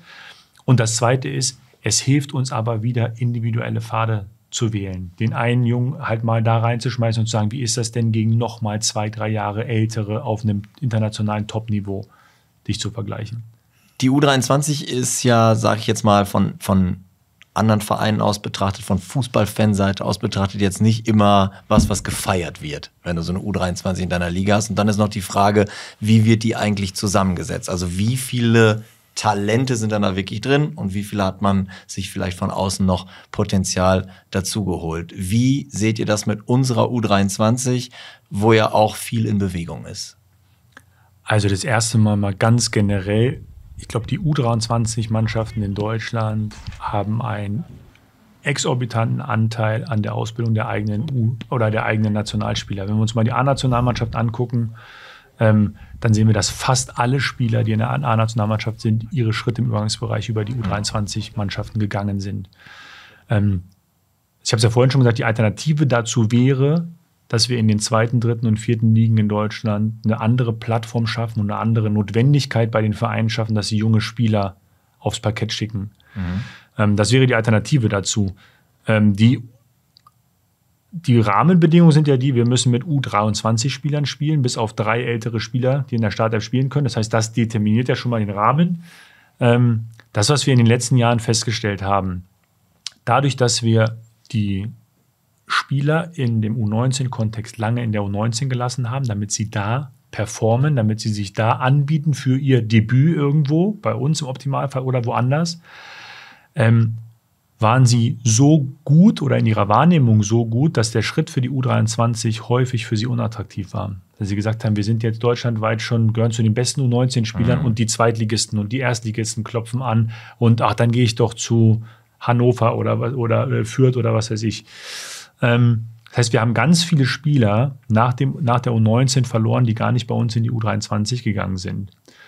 Und gleichzeitig haben wir in der U23 einen Kontext gehabt, wo der Druck auf vor allem die Ligenzugehörigkeit so groß war, dass gesagt hat, wenn das U23 der Rahmen ist, dann genau wie in den U-Mannschaften darunter auch, dann ist die Wahrscheinlichkeit, dass ich in der 3. Liga bin mit 22-Jährigen deutlich größer als mit 18-Jährigen, weil die einfach 4 Jahre weiter sind in ihrer Entwicklung. Auch wenn das Talent vielleicht bei den 18-Jährigen deutlich höher ist, aber die 22-Jährigen können in einem Drittliga-Kontext gegen Herren einfach anders bestehen. Das heißt, auch da haben wir durch diese beiden Effekte über die letzten Jahre beobachtet, dass der Anteil der eigenen Talente, die aus dem Unterbau, aus den eigenen U-Mannschaften gekommen sind, die ist einfach zu klein. Es ist für zu wenige unserer eigenen Spieler der logische nächste Entwicklungsschritt gewesen, um im Übergangsbereich die Schritte Richtung Profibereich zu gehen. Deswegen haben wir jetzt zum einen das NLZ um die U23 erweitert. Also die U23 war lange Zeit quasi eine zweite Profimannschaft. Sie war auch im Lizenzbereich aufgehangen. Sie ist jetzt in meinen Verantwortungsbereich gegangen. Also sie ist die höchste U-Mannschaft und trotzdem hat sie natürlich den Doppelauftrag. Einmal Spieler weiter auszubilden als den Hauptauftrag. Und der zweite ist aber Spieler, die oben den Durchstich noch nicht ganz geschafft haben, denen halt diese Spielpraxis zu geben. Weil am Ende, es gibt keine Währung, die wichtiger ist für einen Spieler, der noch nicht fest oben angekommen ist, als Spielminuten auf dem möglichst hohen Niveau. Und deswegen ist die Anforderung und die Erwartungshaltung an unsere U23 in den nächsten Jahren, dass wir den Anteil der eigenen NLZ-Spieler deutlich, deutlich hochentwickeln. Wir waren letztes Jahr bei knapp unter 10%. Knapp unter 10%, das heißt nur ein einziger Spieler, der auf dem Platz steht, im Schnitt kam aus dem eigenen Nachwuchs. Das kann nicht unser Anspruch sein. Das ist einmal nochmal die Aufgabe für uns, von unten zu pushen aus den U-Mannschaften und es ist gleichzeitig von oben so zu ziehen, dass du die Optionen auch hast, einen 18-Jährigen reinzustellen, anstatt einen 22-Jährigen oder einen 27-Jährigen. Und wir wollen dieses Jahr auf jeden Fall auf mindestens 20% kommen und uns über die nächsten 2 Jahre auf 50%. Also das ist die Quote, die wir uns gesetzt haben, dass wir in der Saison 27, 28 mindestens die Hälfte aller Spielminuten über NLZ-Spieler abgedeckt haben. Das hast du gerade schon gesagt, die U23 ist auch in deinem Verantwortungsbereich und wenn man als BVB-Fan an die U23 denkt, dann denkt man sofort an Ingo Preuß. Wie arbeitet ihr? Hat sich da irgendwas verändert jetzt an eurer Zusammenarbeit? Die Zusammenarbeit ist natürlich erstmal viel, viel intensiver geworden, als sie in der Vergangenheit war. Also als ich eine sportwissenschaftliche Rolle gehabt hatte im NLZ, da gab es die Verzahnung wenig in die U23. Sie ist letztes Jahr, als ich in der Geschäftsführungsebene war, schon intensiver geworden und jetzt natürlich seit Beginn dieser Saison, seitdem das klar kommuniziert ist, deutlich, deutlich intensiver. Ich empfinde die Zusammenarbeit aber als extrem konstruktiv, weil auch da ist wieder, wir haben einmal die Perspektive eines jungen Wissenschaftler, ich bin jetzt auch schon ein paar Jahre im Fußball unterwegs, aber natürlich bringe ich eine wissenschaftliche Perspektive mit rein und eher so dieses gesamtstrategische Verständnis, aber den Erfahrungsschatz, den ein Ingo Preuß rund um diese Altersklassen von 17 bis 23-Jährige hat, die er sich über 30 Jahre in diesem Verein aufgebaut hat, die Kenntnis, die er hat über die Widerstände und die Anforderungen, die es im Regionalliga- und Drittliga-Kosmos gibt, die sind natürlich extrem, extrem hilfreich und wertvoll. Und auch da ist es natürlich, haben wir nicht immer eine einheitliche Meinung, das ist auch gar nicht notwendig und sogar gut, dass es die nicht gibt, aber es gibt 2 Perspektiven auf das gleiche Thema, weil auch Ingo freut sich über jeden Spieler, der bei uns aus dem Jugendbereich nach oben durchgeht. Also jeder Jugendspieler, der hier durchgeht, das eint halt alle in der Vision.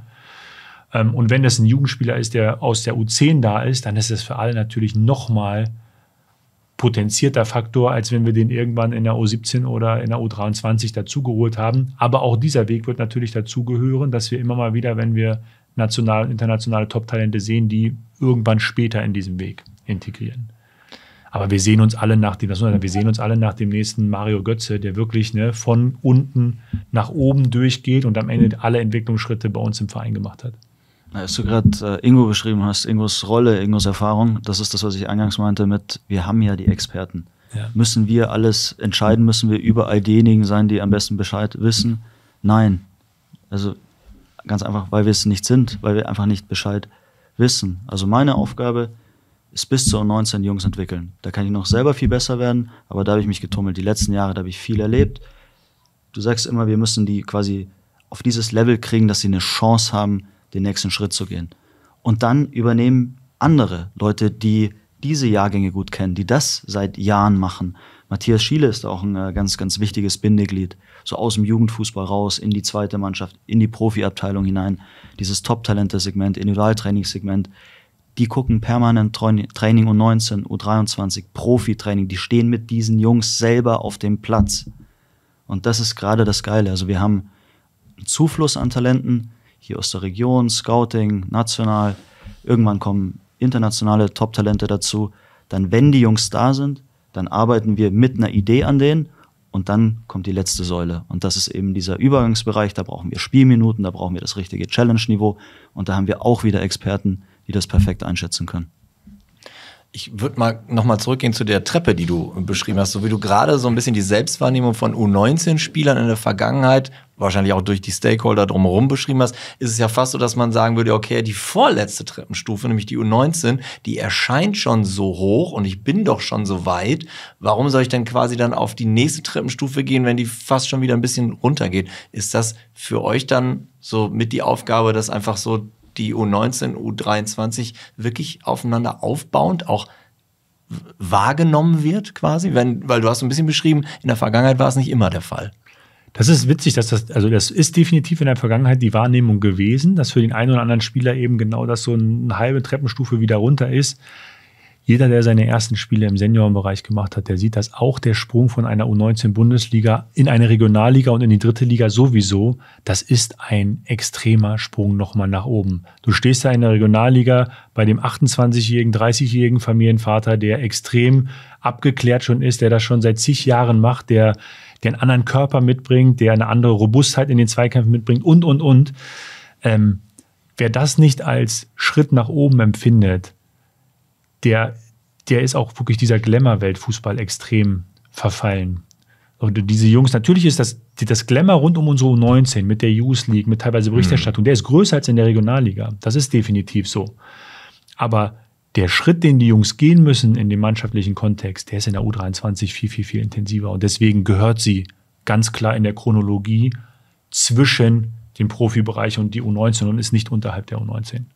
Ich bin total happy, dass du das so darlegst, weil ich wollte auch wild protestieren. Ich klebe hier am Mikro und will einfach sagen, bitte, das muss aufhören. Also wenn das so wahrgenommen wird, das ist so falsch.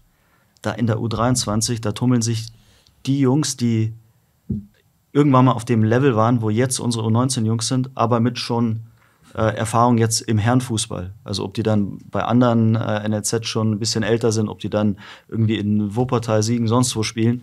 Also das ist ein ganz anderes Herausforderungsniveau. Die Athletik, also allein wenn man hier über die Plätze läuft, also wenn die U19 neben der U23 zum Training geht, weißt du, wer welche Mannschaft ist. Und wenn die Profis sich noch daneben stellen, dann ist es wieder so. Dann hast du so einfach dieses, da links sind noch die Kinder und da rechts sind die Maschinen. Also dieser Schritt, der ist massiv und es ist eine Auszeichnung, in dieser Mannschaft spielen zu dürfen. Das ist so ein wichtiger Bestandteil und das ist kein Knick und kein, jetzt muss ich hier Regionalliga kicken, sondern du darfst in dieser Mannschaft spielen. Diese Mannschaft wird dir den nötigen Feinschliff verleihen. Die meisten Gegenspieler, auf die Jungs dann ja treffen, waren selber mal NLZ-Spieler. Also die Regionalligen sind ja voll mit NLZ-Spielern, genau wie die dritte Liga. Das heißt, diese Spieler haben eine ähnliche Qualität plus Erfahrung. Ich glaube, das ist halt nochmal ein Sprung. Also wenn jeder, der mal mit einem U19-Spieler nach seinem ersten Männertraining oder Herrentraining gesprochen hat, der wird das ja auch hören. Ne? Also ich habe das seit Jahren mir zur Aufgabe gemacht, wenn die Jungs das erste Mal bei der U23 waren, frage ich sie immer, und, wie war's? Hast du einen Unterschied gemerkt? Und ich habe noch nie gehört, nee, sondern alle, puh. Also manche sind dann überrascht, weil sie dachten, hätte ich jetzt nicht gedacht, dass das doch noch mal eine ganze Schippe drauf ist. Aber alle waren halt so, dass sie sagen, krass, das war jetzt doch noch mal was ganz anderes als U19. Daran schließt sich nämlich die Frage an, was sind da die Vorzüge der U23? Eigentlich habe ich die Antwort ja schon fast vorweggenommen. Was sind die Vorzüge eines Systems wie in Deutschland mit den U23-Mannschaften gegenüber einer klassischen, einfachen Nachwuchsrunde, wie es sie beispielsweise in England gibt? Du redest jetzt von offener oder geschlossener Liga, also eine geschlossene U21-Liga. Genau. Wir kommen ja irgendwann an den Punkt, und die Engländer haben jetzt 2 Jahre mehr mit der geschlossenen, wir kommen ja irgendwann an den Punkt, dass wir aus diesem Alterskontext rausbrechen. So, ne? Das heißt, die spielen dann immer in der U16, 17, 18, U21 immer gegen die 1-2 Jahrgänge um sie herum. Und irgendwann in dem Schritt in den Profibereich kommt ja, dass das weg ist. Das heißt, ich habe dann irgendwann einen 10-Jahres-Sprung oder einen 12-Jahres-Sprung. Und dann spiele ich halt als 18-jähriger Stürmer gegen einen 34-jährigen Mats Hummels. Und je früher und strukturierter wir die Jungs darauf vorbereiten, dass irgendwann, und wir haben jetzt ganz viel über dieses Physische gesprochen, je besser wir sie darauf vorbereiten, dass sie nicht von der Physis leben und dass sie mit anderen physischen Spielern in einen Kontext trainieren und spielen, desto einfacher wird am Ende dieser Übergangsbereich nach oben sein. Deswegen bin ich ein großer Verfechter davon, zu sagen, dass wir die U23-Mannschaften auch genauso offen lassen, wie sie jetzt sind, weil sie uns eben die Chance geben, besser auf das, was dann im Profibereich wartet, vorzubereiten. Gleichwohl verstehe ich den Protest und die Erwartungshaltung der Traditionsvereine und der Fanbasis zu sagen, ja, die haben aber in den dritten Ligen oder in den Regionalligen nichts zu suchen. Solange sich nicht fundamental was daran ändert, dass dann alternativ dazu in der dritten und vierten Liga ein größerer Druck aufgebaut wird, auf die Vereine junge Spieler spielen zu lassen, geht für mich an diesem Konzept überhaupt nichts dran vorbei. Weil das ist die einzige Chance für unsere jungen Nationalspieler in Deutschland, diesen Sprung in den Herrenbereich gut zu vollziehen. Paul, du hast es gerade ganz kurz erwähnt, dass beispielsweise die Mehrzahl der Nationalspieler ihre Premiere in der U23, in ihren jeweiligen U23-Mannschaften gefeiert haben. Weißt du, wie viele das sind konkret? Weil das ist ja vielleicht eine doch größere Zahl, als die meisten denken. Wir haben das mal exemplarisch uns angeguckt am Nations League-Kader, die jetzt im Sommer die Nations League gespielt haben und haben gesehen, dass da von den 24 Spielern 18 über eine entsprechende U23 gegangen sind. Und das zeigt ja einfach, wie elementar wichtig die U23-Mannschaften für den Sprung in den Profibereich für die Spieler ist. Du hast jetzt so oft über das Thema Vision gesprochen. Wie sieht die denn aus? Also erstmal zur Einordnung. Eine Vision bedeutet ja, dass wir einen 5 bis 15 Jahreshorizont haben. Also Vision heißt nicht, wie wir morgen das Thema evaluieren, sondern was wir für eine Ausrichtung haben, wo wir in 5 bis 15 Jahren stehen wollen. Und die Vision, die wir auch vorgegeben haben bei der letzten Klausurtagung, du warst dabei, wir haben mal 3 Tage uns wirklich mit allen NLZ-Mitarbeitern zusammengesetzt und ganz intensiv daran gearbeitet, wo es mit dem Nachwuchs hingehen soll. Die Vision ist, dass wir in 5 bis 15 Jahren Europas führende Talentschmiede sind und dass wir es schaffen, Spieler auszubilden, die nicht nur mal in der Champions League andocken, sondern die Champions League prägen. Das heißt, die Unterschiedsspieler und prägende Figuren der Champions League sind. Weil das ist der Auftrag, den wir haben. Wir haben eine Profimannschaft, die regelmäßig unter den Top 10 in Europa vertreten ist und daraus leitet sich für uns auch der Anspruch für den Nachwuchs ab, dass das genau die Messlatte sein muss, für die wir hier die Ausbildungsarbeit betreiben. Die Strategie, die ihr hier aufgezeigt habt, ist eine, die, glaube ich, auch Geduld bedarf, Vertrauen bedarf, Rückhalt bedarf. Was ihr hier schildert, bekommt ihr den ja auch. Spürt ihr auf der einen Seite diesen Rückhalt und auf der anderen Seite, Borussia Dortmund ist halt ein Riesenverein, um den sich so viele Leute kümmern, der ihnen am Herzen liegt. Inwiefern spürt ihr auch Druck? Also erstmal, wir sind so überzeugt davon, dass dieser Weg für Borussia Dortmund der richtige Weg ist, weil er eben aus allen Perspektiven, die wir da drauflegen, für die Spieler die beste Möglichkeit bietet, sich zu entwickeln. Wir spüren, oder ich spüre, ich will jetzt nicht für beide sprechen, ich spüre den Rückhalt auch von oben, weil, nochmal, wir haben vor 3 Jahren jetzt mit dem Biobanding-Thema, Lars als Geschäftsführer war maßgeblich involviert, dass Thomas Bräuche hierher gekommen sind. Lars hat mich als NLZ-Leiter, das heißt, diese Idee, wir wurden ja nicht eingesetzt in unsere Rollen und haben dann gesagt, ach übrigens, jetzt sitzen wir da, so würden wir es gerne machen, sondern es war ja vorher klar, für was Thomas steht, es war vorher klar, für was ich stehe. Insofern gibt es die breite Unterstützung für diesen Weg auf jeden Fall. Gleichwohl, das haben wir ja vorhin auch gesagt, ist Borussia Dortmund mit der Strahlkraft, die dieser Verein mitbringt, natürlich so, dass automatisch dort auch ein Druck drauf ist. Wichtig für uns ist ja, dass wir in der Fehlerkultur, in der wir leben, diesen Druck nicht an die Jungs heranlassen, dass sie dadurch gehemmt sind, mutige und lösungsorientierte Entscheidungen zu treffen. Dass jeder Spieler und jeder Verantwortliche, der in den schwarz-gelben Farben unterwegs ist, weiß, was da für eine Verantwortung mit einhergeht. Ich glaube, das ist vollkommen klar. Aber dadurch, dass wir so überzeugt sind davon, dass das der richtige Weg sind, empfinde ich es in der täglichen Arbeit weniger als Druck, sondern eher als riesiges Privileg, das bei einem Verein mit der Strahlkraft und mit der Größe diesen Paradigmenwechsel vollziehen zu dürfen. Thomas. Da kannst du nichts mehr sagen. Ja, ich finde das mit dem Druck echt eine Frage, die gar nicht so leicht zu beantworten ist, weil ich es für mich selber noch nicht so gänzlich geblickt habe. Auf der einen Seite spüre ich so gar keinen Druck, weil ich gut mit einem Scheitern innerhalb der Idee leben könnte. Also ich glaube so sehr an diesen Weg, wir glauben so sehr an diesen Weg. Ich möchte das probieren und ich bin überzeugt davon, dass wir das erleben werden. Fußball ist aber halt auch Fußball. Es sind so viele Stakeholder, es ist so ein großer Verein.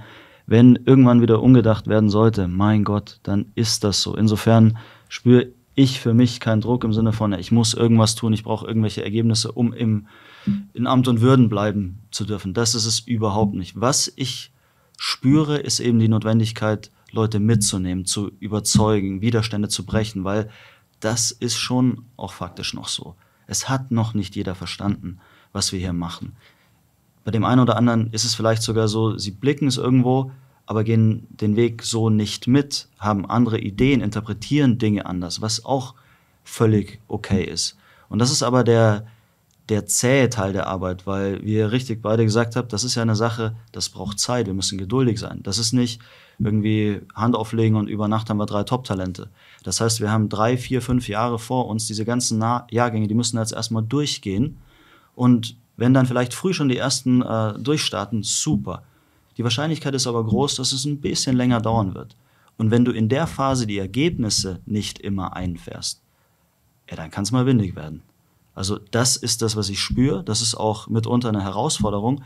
Aber auf der anderen Seite, ich liebe das, was wir hier machen dürfen. Ich empfinde es auch als unheimliches Privileg. Und ich bin unendlich optimistisch. Ich gucke mich hier um. Also ich habe ja den langen Dienstag vorher mal ein bisschen beschrieben. Ich spüre, was hier gerade abgeht.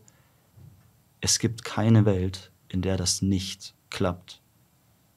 Deswegen sehen wir uns dann bestimmt auch in 15 Jahren wieder zum Interview.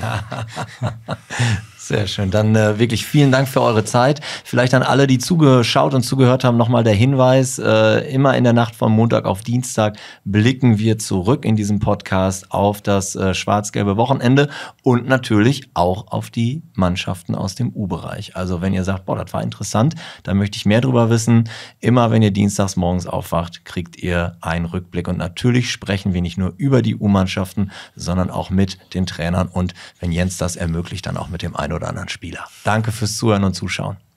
Danke euch. Danke euch. Danke sehr.